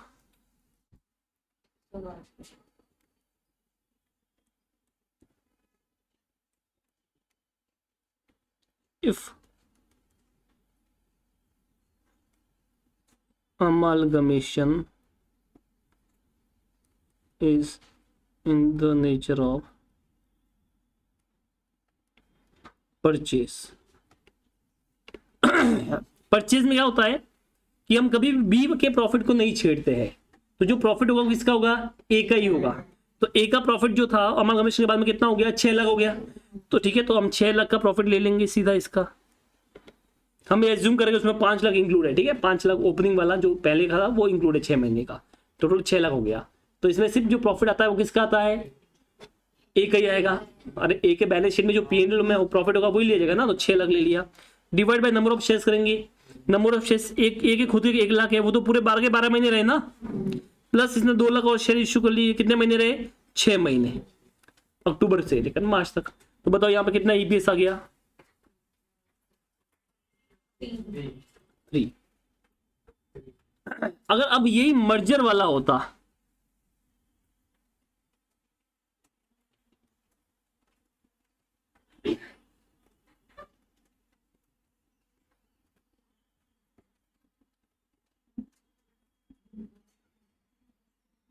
मर्जर वाला होता तो क्या होता? मुझे बताइए, मर्जर में जब हम असेट लेते हैं, लायबिलिटीज लेते हैं, तो क्या उसका प्रॉफिट भी आता है कि नहीं आता है? तो उसका प्रॉफिट भी अपने मर्ज हो गया, तो अब मेरा प्रॉफिट 6 लाख नहीं रहा, 6 लाख तो था ही था, प्लस जो उसका प्रॉफिट था वो भी अपने एंटी पास की 2 पीएनएल, तो वो भी आ गया, तो अब टोटल प्रॉफिट इज 4 लाख। अपने शेयर्स तो 1 लाख के 1 लाख रहेंगे पूरे 12 महीने, बट उसके भी जो शेयर्स अपन 2 लाख रुपए अपन ने इश्यू किए हैं, क्या अब उसको जो डेट होगी वो 6 महीना लेने की, पूरे 12 महीना पूरे, क्योंकि प्रॉफिट भी तो स्टार्ट से लिया अपन ने, तो यहाँ पे पूरे 12 महीने कंसिडर की जाएगी। कितना? 3.3 ये वाला। क्या बोला, समझ में आया? इसका मतलब मुझे ये समझाना था, जब amalgamation in the nature of merger होता है तो डेट रिलेवेंट नहीं होती है, आपको हमेशा स्टार्ट से ही कंसीडर करना, क्योंकि प्रॉफिट पूरा ले रहे हो तुम, जितना भी प्रॉफिट है सब ले रहे हो, तो उसका प्रॉफिट अभी से थोड़ी, उसका प्रॉफिट स्टार्ट से होगा ना, तो पूरा प्रॉफिट स्टार्ट से कंसीडर किया जाएगा। बट जब मर्जर होता है तो हम उसका प्रॉफिट लेते नहीं है, तो अब वो डेट इंपॉर्टेंट होगी, क्योंकि अब इसके बाद आया है परचेज में, सॉरी, तो ऑब्वियसली यहाँ पे डेट इंपॉर्टेंट है। क्या बोला, कुछ समझ में आया तुमको? ठीक है, तो यहाँ पे देखो, ये अब पढ़ो क्या है। Amalgamation in the nature of purchase, whenever shares are issued in the scheme of amalgamation in the nature of purchase, then the such issue of shares are treated as a public issue. तो data relevant, जैसे public में issue किया वैसे ही माना जाएगा. Earning of the company which has been merged will be clubbed with the earning of transferring company from the date of acquisition. Amalgamation in the nature of merger में क्या होता है उल्टा. यहाँ पे क्या होता है, since AS14 require merger of assets and liabilities and profit in the accounting for amalgamation, same concept is applied while calculating BEPS. Earning of the company which has been merged will be clubbed with the earning of the transferring company. पूरी earning full year की. और number of share जो है, अब क्योंकि यहाँ पे profit भी स्टार्ट से लिया गया है तो डेट रिलेवेंट नहीं है, तो अपन कंप्लीट देख लेंगे. क्या बोला, समझ में आया तुमको? ऐसा कोई सम नहीं है आपके मॉड्यूल में, बट मैंने एक एग्जांपल दे दिया है तो तुमको समझने के लिए अच्छा है, तो ये कॉपी कर लो.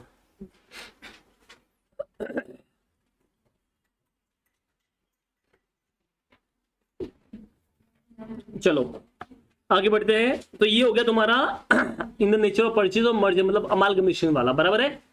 किसी को डाउट है इसके अंदर? आगे बढ़े. अब सबसे इंपॉर्टेंट इसका पार्ट आता है राइट शेयर्स वाला. एग्जाम में भी कई बार यही पूछते हैं और समझने वाला पार्ट भी यही है.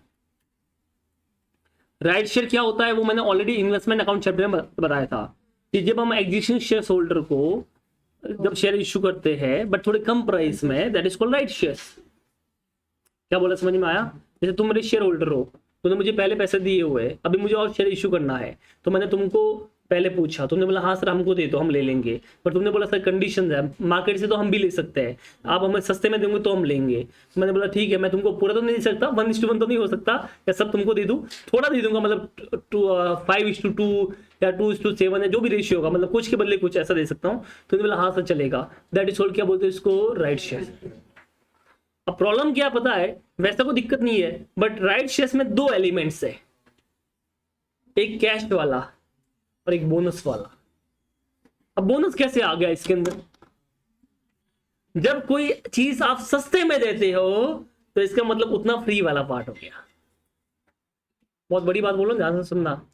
जब कोई चीज आप सस्ते में दे रहे हो तो उतना वाला क्या पार्ट हो गया, फ्री. तो तुम्हारी 1 लाख की फीस है, नॉर्मल फीस कितनी है, पर मैं तुमको 80,000 में एडमिशन दे रहा हूं, तो मैं ऐसा भी बोल सकता हूं कि मैंने आपसे 20,000 कम लिए, या मैं ऐसा भी बोल सकता हूं मैंने 20,000 तुमको फ्री में दिए.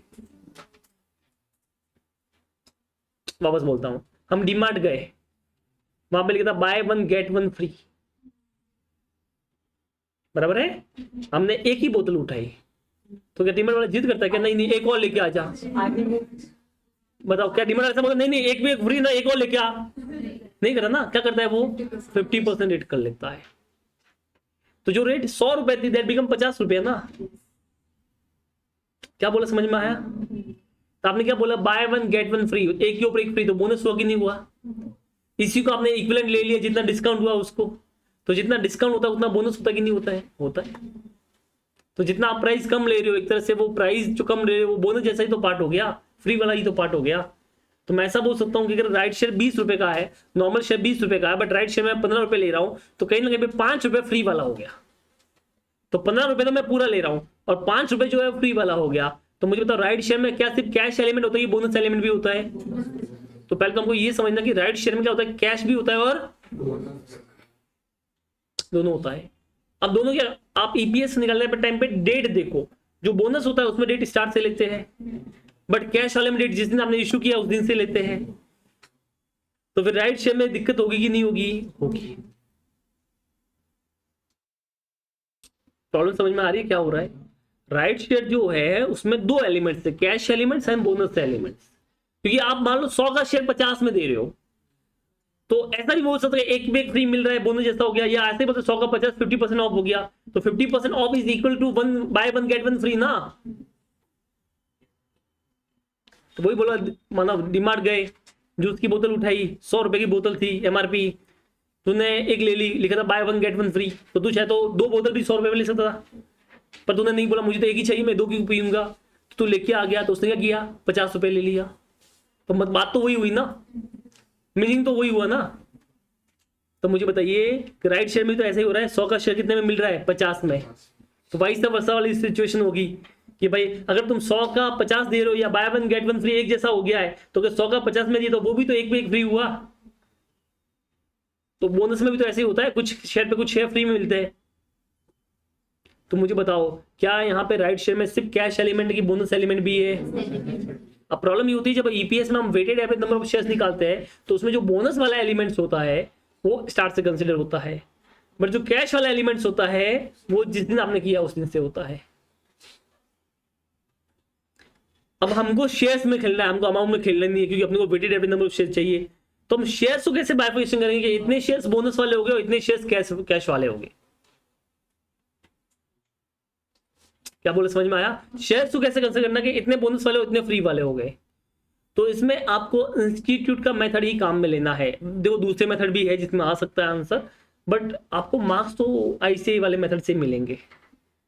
जहां पे अल्टरनेटिव आंसर दे सकते हो वहां मैं बताऊंगा कि ऐसे आप कर सकते हो, इशू नहीं है, बट जहां पे आपको आईसीआई का मेथड यूज करना है वहां पे आपको आईसीआई का ही करना है।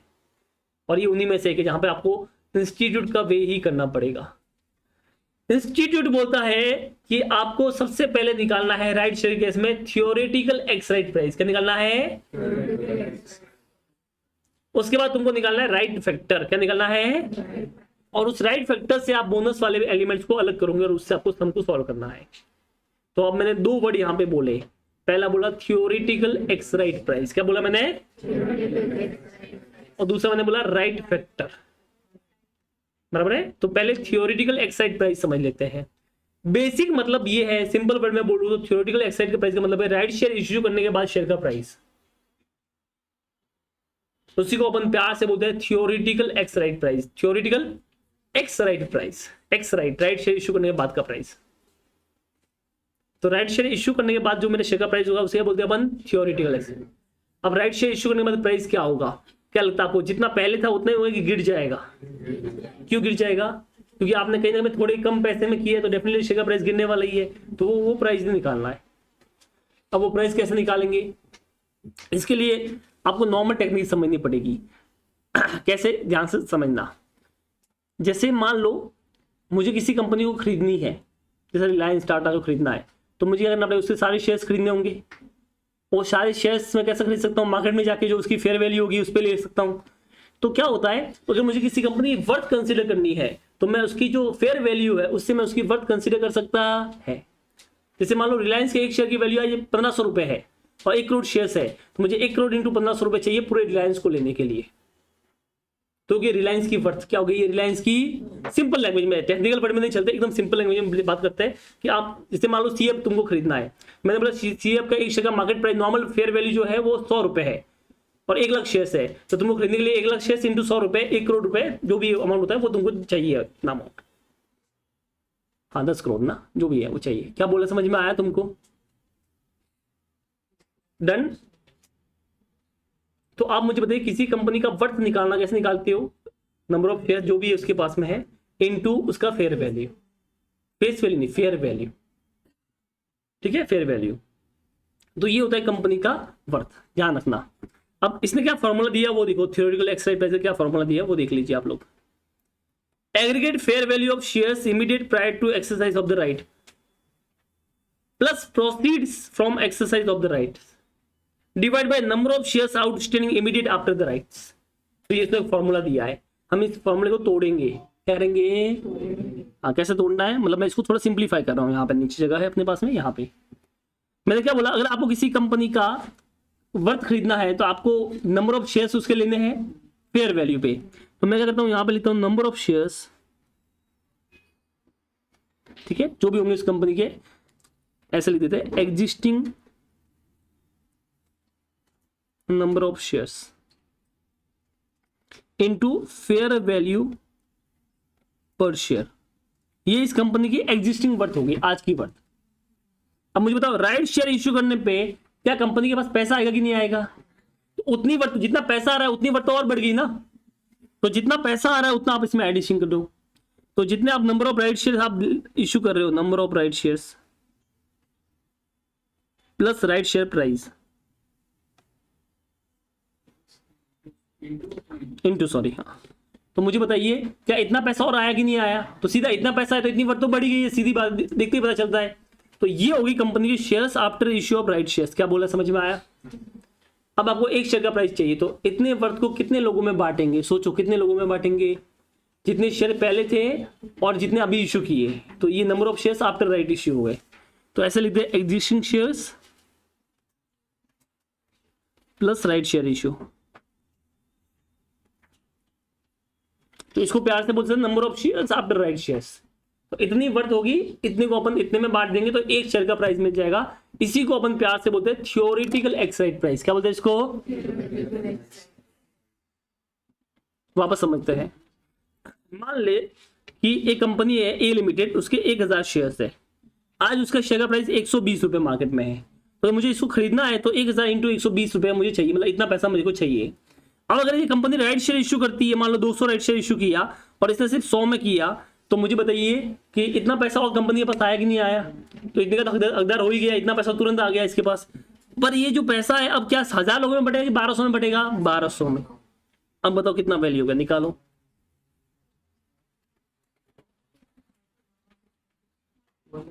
वन। तो मुझे बताओ जो 120 रुपए फेयर वैल्यू का वो 120 से कम हो जाएगा। पता है कम क्यों हुआ है? डिस्काउंट पे इश्यू किया, तो जितना आपका डिस्काउंट उतना प्रोपोर्शनल तुम्हारा कम हो गया। अगर आपने डिस्काउंट पे इश्यू नहीं किया होता तो एक वैल्यू कम नहीं होता। अगर आपने 120 में इश्यू किया होता, करो निकाल दो, अगर 120 में इश्यू किया होता तो ये वैल्यू कम नहीं होता, एग्जैक्ट 120 ही आता। तो जितना आप ये वैल्यू कम करोगे उतना ये भी कम होता जाएगा। जैसे मान लो आपने 80 रुपए में इश्यू किया होता तो और कम होता। हाँ 113 इतना। तो मतलब जितना आप डिस्काउंट पे इश्यू करेंगे उतना ये वैल्यू गिरता रहेगा। इसी को बोलते हैं प्यार से थ्योरेटिकल एक्स राइट प्राइस। क्या बोलते हैं इसको प्यार से? X right price. X right मतलब राइट शेयर इश्यू करने के बाद का प्राइस।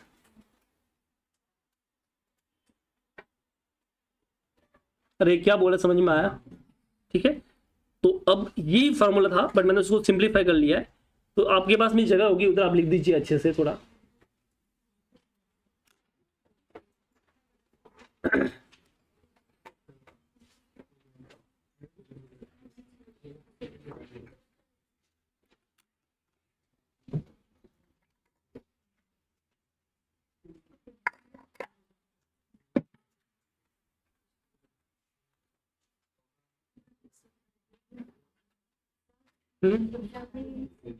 हाँ हाँ, तो नहीं लिखो, फॉर्मूला नहीं लिखूंगा, डायरेक्ट करूंगा तो भी चलेगा, कोई इशू नहीं है।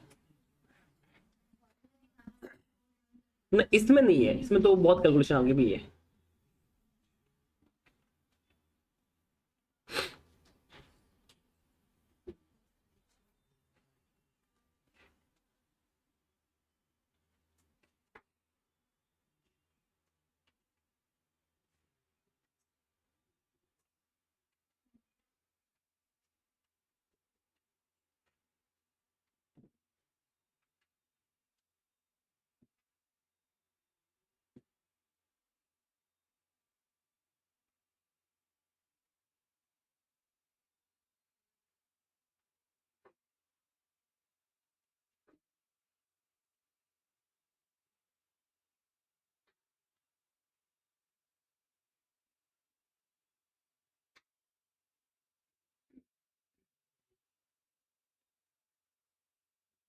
हो गया? चलो आगे बढ़ रहे हैं अपन। यहां तक किसी को डाउट है तो आप बोल सकते हो। एनीवन, किसी को डाउट? पक्की बात, आगे बढ़े। अभी अपने को चाहिए राइट फैक्टर। क्या चाहिए अपने को? What is right factor? तो यहाँ पे फॉर्मूला लिखा है fair value per share immediate price to issue of right, मतलब शेयर राइट शेयर इश्यू करने से पहले का प्राइस डिवाइड बाय जो अभी ऊपर निकला थ्योरेटिकल एक्सरसाइज प्राइस। तो यहाँ पर अगर मैं बताऊं तो 120 का प्राइस पहले था डिवाइड बाय अभी ये कर लो कितना था अपना 113 मान लेते जो भी था। तो ये जो आंसर आया इसी को अपन बोलते हैं राइट फैक्टर 1.06 अप्रोक्स। क्या बोला, समझ में आया? अब सुनना मैं क्या बोल रहा हूं ध्यान से। ये जो आपका आंसर आया है ये हमेशा या तो एक या एक से ज्यादा रहेगा। ऐसा क्यों? वैल्यू बढ़ तो ऑब्वियसली जो थियोरेटिकल एक्सराइट प्राइस है वो आपका जो पहले का फेयर वैल्यू था उससे कम ही होगा, क्योंकि आप डिस्काउंट पे इश्यू करें तो वैल्यू तो क्या होने वाला है, कम ही होने वाला है। तो जो पहले प्राइस था वो ज्यादा होगा, बाद वाला कम होगा। तो जब आप इस फॉर्म में डालोगे तो ये ऊपर वाला ज्यादा आएगा, नीचे वाला कम आएगा। तो ऑब्वियसली या तो एक आएगा या एक से ज्यादा ही आएगा। क्या बोला, समझ में आया? ऊपर मान लो 200 लिया, नीचे नीचे आपने 50 लिए, तो 1 से ज्यादा ही आएगा ना। तो ये हमेशा 1 और मोर देन 1 ही रहेगा, ठीक है। यहां तक किसी को डाउट है तो बताइए। क्लियर है? एक सम कर रहा हूं उसमें यहां तक बता रहा हूं, फिर एक्स्ट्रा चीज बाद में बताऊंगा, पहले यहां तक क्लियर कर लेते हैं अपन, ठीक है। तो यहां तक एक सम कर लेते हैं अपन।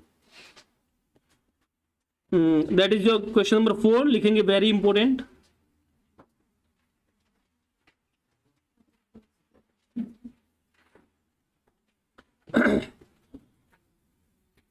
The following information is available for the Raja Limited for the accounting year 9, 10 and 10, 11 of 25 lakh and 40 lakhs. Number of shares outstanding prior to the right issue is 12 lakh shares. Right issue, 1 new share for each outstanding 4 lakh. भैया एक share मिलेगा 3 के बदले, तो 12 लाख के बदले कितना हो गया, 4 लाख दे रखा है इसे निकाल के। राइट इश्यू प्राइस इज 22, 22 रुपए राइट शेयर का प्राइस होगा। लास्ट डेट लेने की 30 जून है। राइट शेयर इश्यू करने से पहले कंपनी के फेयर वैल्यू जो था मार्केट में वो 28 था। तो सीधी बात, आप 28 का 22 में दे रहे हो तो कहने भाई 6 रुपए डिस्काउंट पे दे रहे हो। आपको ईपीएस निकालना है 2 साल का। पहले मुझे बताओ करंट ईयर कौन सा है, 9, 10 या 10, 11? 10, 11। आपने 30 जून की 2010 की बात की ना, करंट ईयर 10, 11। तो 9, 10 क्यों दे रखा है? वो बोनस एलिमेंट के लिए, वो रीस्टेट के लिए, वो बाद में बात करेंगे। पहले अपन नॉर्मल ईपीएस निकालते हैं। तो सबसे पहले मुझे यहां पे ईपीएस निकालना है।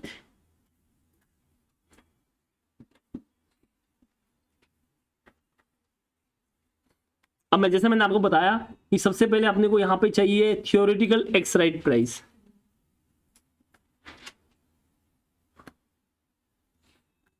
और वो कैसे निकालते हैं? सबसे पहले लेने अपने को एग्जिस्टिंग शेयर्स। कितने एग्जिस्टिंग शेयर्स थे? 12 लाख इनटू एक का वैल्यू कितना है, 28। तो ये कंपनी की पहले की वर्थ होगी।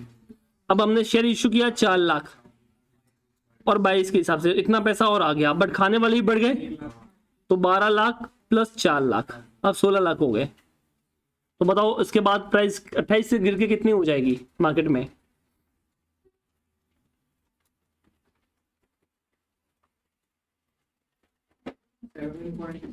है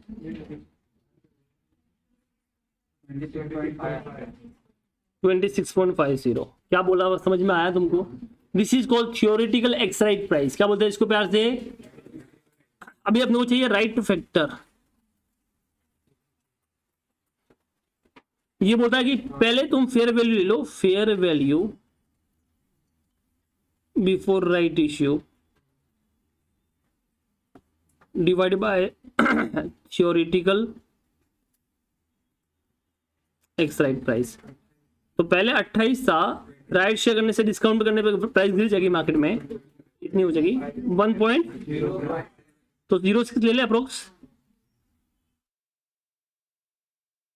1.06 ले ली। अरे क्या बोला, समझ में आया? अब यहां से थोड़ा अपने को समझना, पहले मैं इंस्टीट्यूट का वे बता रहा हूं, फिर मेरा तरीका बताऊंगा। वहां पे आप अपना तरीका यूज कर सकते हो, आंसर सेम आएगा ये, बट यहां तक आपको यही चलना है। इंस्टीट्यूट क्या बोलता है, ध्यान से सुनना। इंस्टीट्यूट बोलता है कि अगर आपको ईपीएस निकालना है 2010-11 का, तो सबसे पहले अपन क्या लेते हैं, प्रॉफिट। क्या लेते हैं? तो प्रॉफिट 10-11 का अपने हाथ में है, कितना है बेटा, 40 लाख। तो हमने ले लिया 40 lakh divide by weighted average number of shares लेते हैं। वेटेड एवरेज अपने पास में कितने थे, 12 लाख। 12 लाख। अब ये बोलता है इनटू राइट फैक्टर कर लेना।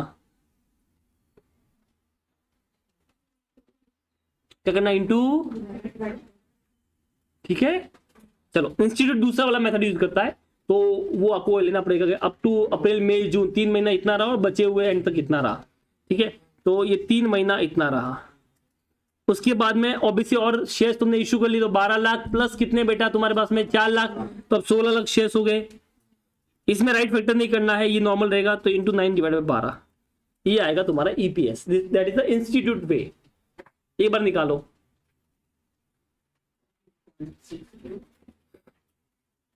2.63 आगे 64 कर लू 2.64 बराबर है। ये मॉड्यूल में ऐसे आंसर तुमको मिलेगा 2.6 बराबर ना। हाँ, तो ये इंस्टीट्यूट का तरीका है, मॉड्यूल में ऐसे आंसर मिलेगा। वो बोल रहा है आप 12 लाख लो इनटू राइट फैक्टर ले लो, क्योंकि राइट में बोनस वाला भी है, बट आप यहाँ पे सेकंड वाला मेथड यूज करो वेटेड एवरेज निकालने का, जिसमें आप मंथ टू मंथ देखते हो।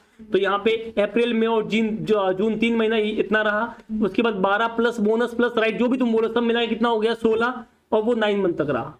ये इंस्टीट्यूट का तरीका है पहला वाला। ऑल्टरनेटिव दूसरा तरीका बता देता हूँ, और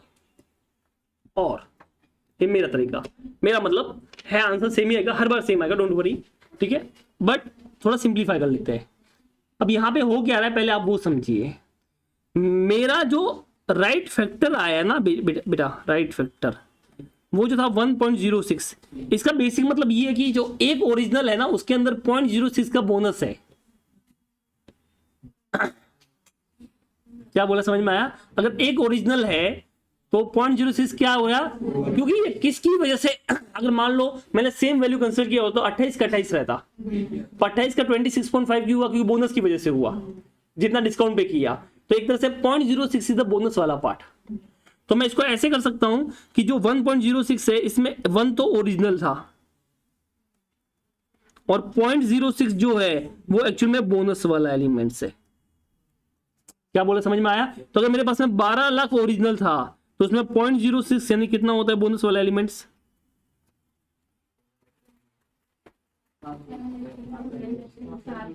7 लाख 20 नहीं रहे, 0.06 है, 72,000 शेयर्स, ठीक है। तो 72,000 शेयर्स है, ये बोनस वाले हो गए। क्या हो गए ये?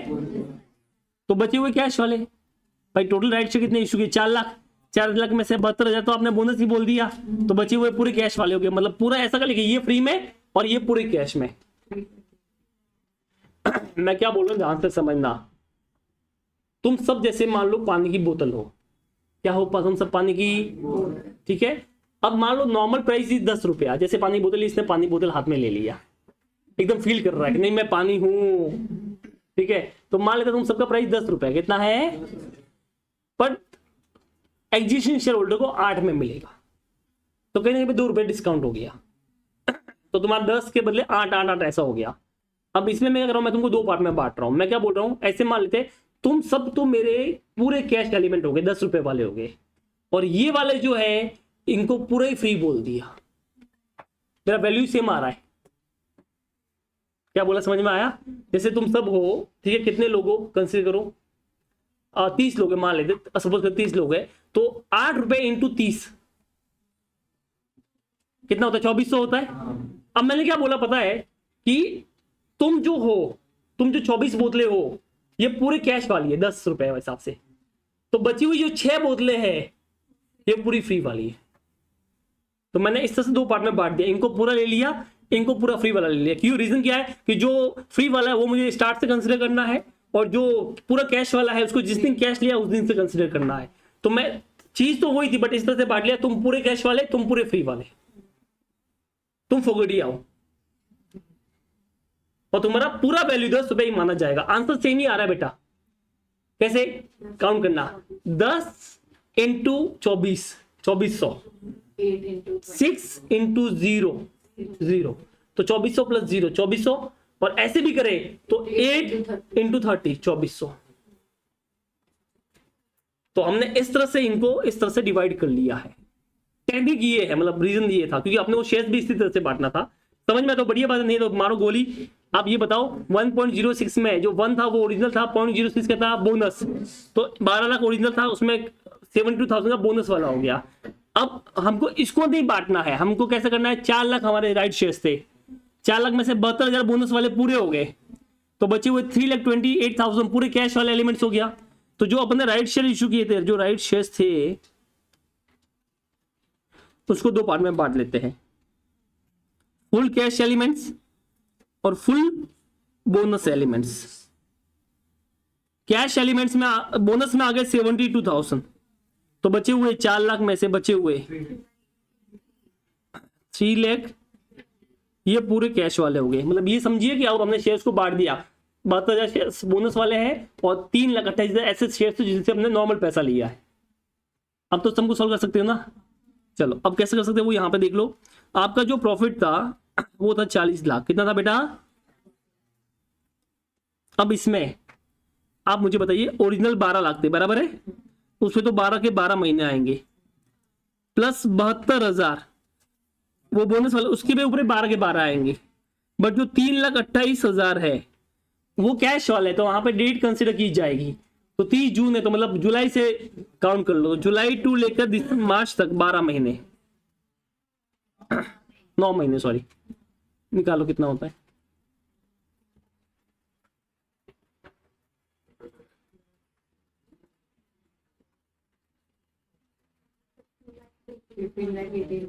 हाँ अब करो डिवाइड।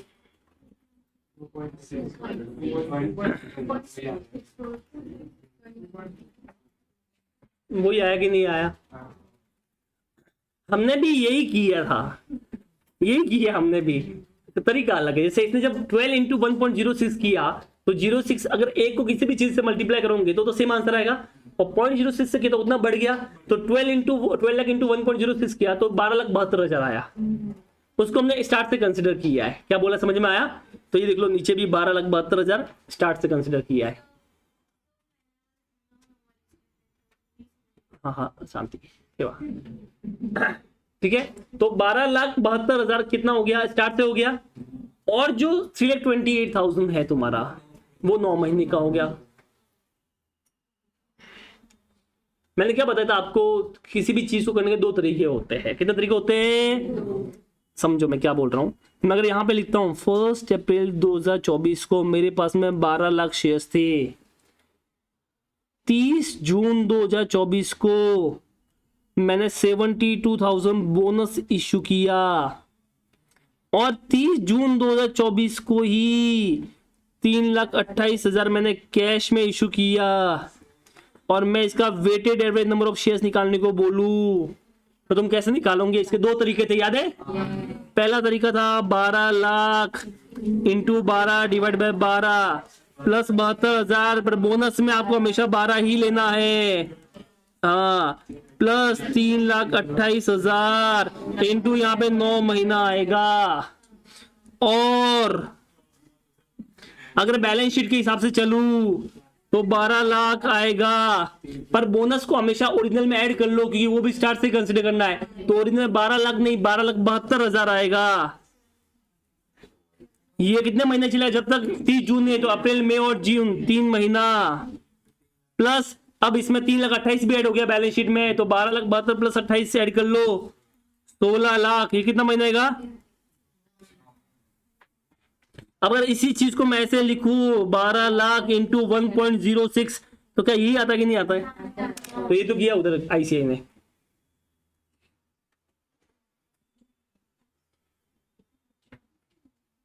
क्या बोला, समझ में आया?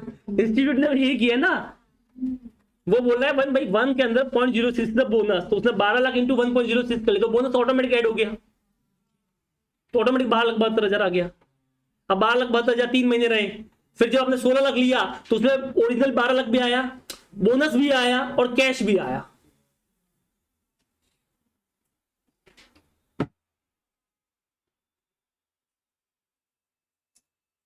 ठीक है, तो तरीके हैं अपने अपने करने के। जिसको नहीं समझ में आ रहा, ज्यादा झंझट में पड़ेगा नहीं, वो सीधा बोलेगा कि जो मेरा राइट फैक्टर आया है, देखो मैं दिखा देता हूं, ये राइट शेयर्स थे, आपको इन राइट शेयर्स को बांटना पड़ेगा बोनस और कैश के एलिमेंट्स में, ठीक है, हमेशा। तो राइट शेयर को हमेशा अपन 2 पार्ट में बांटेंगे, एक कैश एलिमेंट्स, ये वर्किंग नोट में करना, ठीक है, एक बोनस एलिमेंट्स। बोनस एलिमेंट हमेशा कैसे निकलेगा कि आपका जो आंसर था क्या था, जैसे 12 लाख ओरिजिनल था तो उसमें 0.06 बोनस, 1 नहीं, 1 तो है ही है, 0.06, तो 12 लाख के अंदर 0.06 बोनस वाला होगा, तो ये 72,000 आ गया। तो अगर ये 4 लाख इश्यू किया था, इसमें 72,000 बोनस वाला आ गया, तो बचा हुआ कितना आएगा? 328, ये कैश वाला आ गया। अब तो सॉल्व कर सकते हो। अब हमको पता है बोनस में 12 महीना, कैश वाले में वो, तो दूसरा मेथड, वो पहला मेथड जो था वो यूज करो, काम खत्म कर लो। बस यही तुमको याद करना है, इसमें और कुछ याद करना ही नहीं है। ये आपने जैसे कर लिया। अब देखो अब क्या करना है, प्रॉफिट लेना है। प्रॉफिट 40 लाख लिया। तुम दूसरा मेथड यूज करना जैसे अपन कर रहे थे कि भाई 12 लाख जो है वो ओरिजिनल है, वो 12 के 12 महीना प्लस बोनस वाला 72,000, ये भी 12 के 12 महीना, और कैश वाला में जिस दिन आपने राइट शेयर इशू किया है 9 महीना। आ गया आंसर, बस दी एंड। हाँ वहां पे यहाँ पे नहीं करना तो चलेगा क्योंकि आंसर सेम आ रहा है अपना, बात वही, तरीका वही है चीज करने का वो है।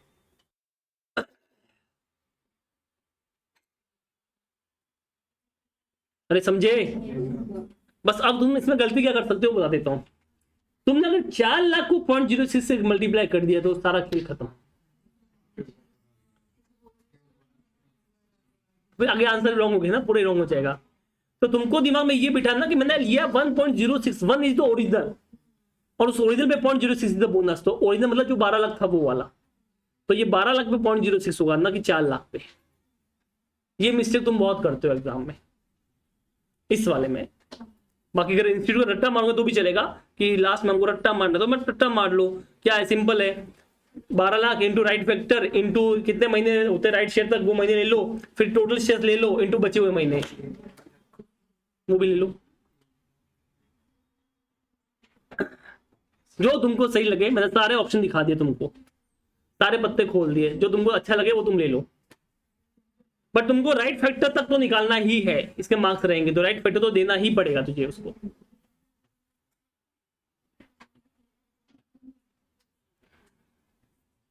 बोलो समझ में आया?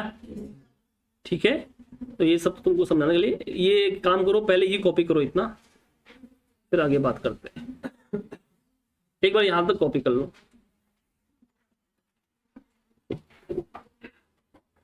हाँ अभी अपने को लास्ट इसमें पार्ट बचा रीस्टेटेड ईपीएस। क्या बचा है? मैंने क्या बोला, बोनस वाला एलिमेंट है तो लास्ट का ईपीएस भी रीस्टेट करना पड़ेगा, वो भूल सकते नहीं है। तो यहाँ पे एक तो पहले तो रिपोर्टेड ईपीएस निकाल, रिपोर्ट मतलब जो रियल में रिपोर्ट हुआ होगा। तो यहाँ पे लिखता हूँ ईपीएस 2009-10, इसको ब्रैकेट में लिखता हूँ रिपोर्टेड। रिपोर्टेड मतलब जो रियल में रिपोर्ट हुआ होगा। तो कितना प्रॉफिट था लास्ट का बताओ? 25 लाख। कहाँ गया? अरे वो कहाँ गया?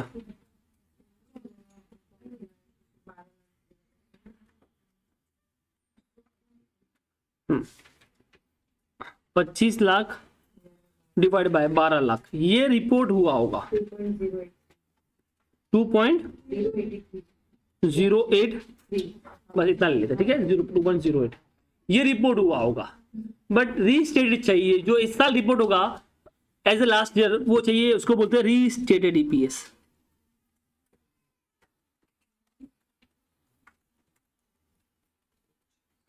वो क्या होगा? वो 25 लाख तो होगा ही होगा प्रॉफिट अपॉन 12 लाख। अब इसमें अगर तुम चाहो तो 0.06 भी ले सकते हो, वो कि मैंने बोला बोनस वाला एलिमेंट होता है, तो सेम आप मल्टीप्लाई कर लो, ठीक है। या तुम एक काम कर सकते हो, अपन जैसे अपन ने किया था अलग से निकाला था, तो 25 lakh divide bye 12 lakh plus 4 lakh, नहीं सॉरी 72,000, हाँ ले लो, निकालो कितना आता है।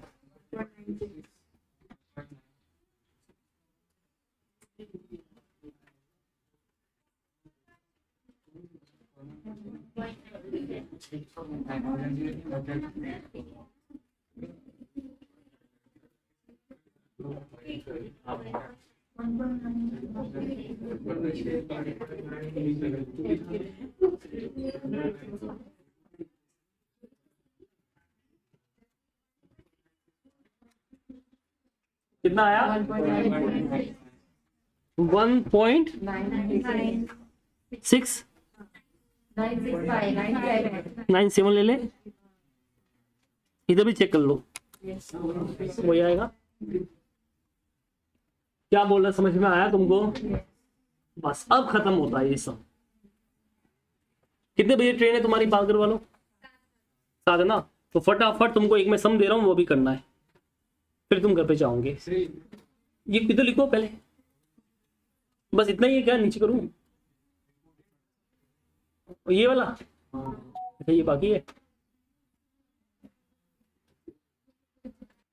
अरे हुआ, सुनो ये हो गया।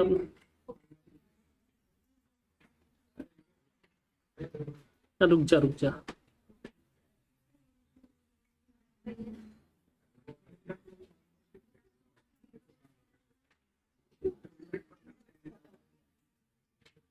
तो हमारे पास क्वेश्चन नहीं है।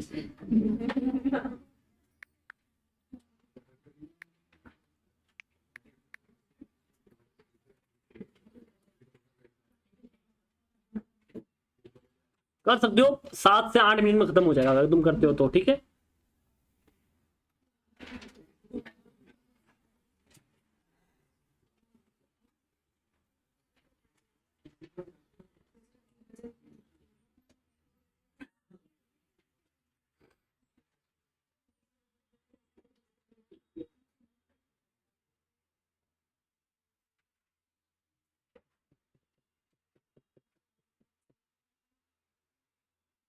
चलो फटाफट, अभी किया वैसे ही है, जल्दी करो।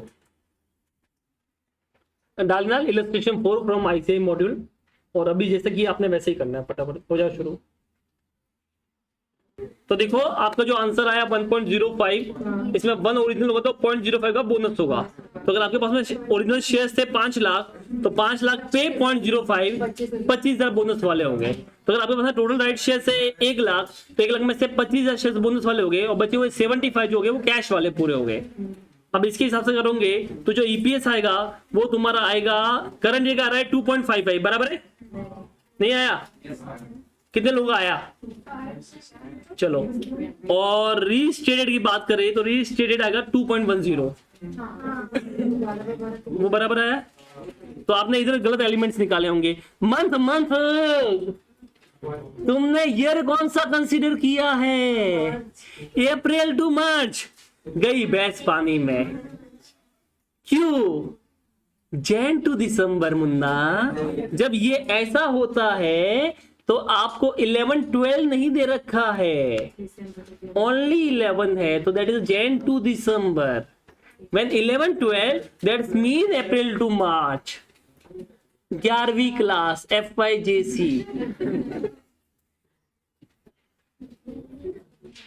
देखा, एक छोटी सी गलती, खेल खत्म।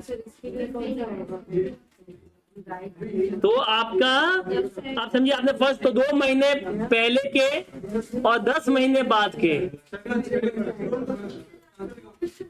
आंसर छोड़ना। तू क्या देख रहा है? 2 महीना 10 महीना, अरे आपने मंथ कैसे लिया है वो देखो, आपने अप्रैल टू ऐसे लिया है। अरे जैन टू लेना है, जैन और फेब 2 महीने पहले वाले और 10 महीने बाद वाले। तो बोनस जब कैश एलिमेंट ले रहे हो तो 10 महीने का लेने का है।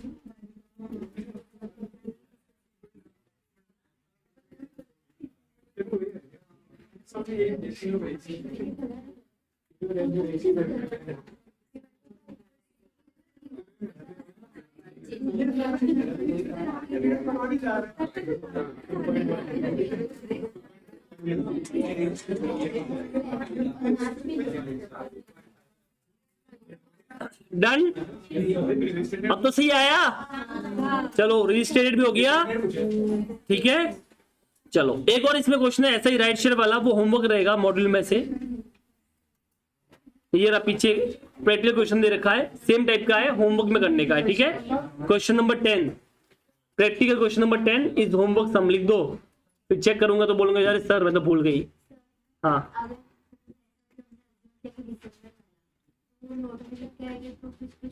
अजून करना ही नहीं है, वो है ही जैन टू दिसंबर, अदरवाइज 11-12 लिखा होता। जैसे अभी ये वाला क्वेश्चन है जो अपन होमवर्क में दिया है, इसमें देखो क्या है। अब देख, इसमें तो उसने ऊपर क्लैरिटी भी दी है, काउंटिंग ईयर वो है, बट नहीं भी देता तो भी तुमको यही मानना है। हाँ अदरवाइज 11-12 लिखा होता।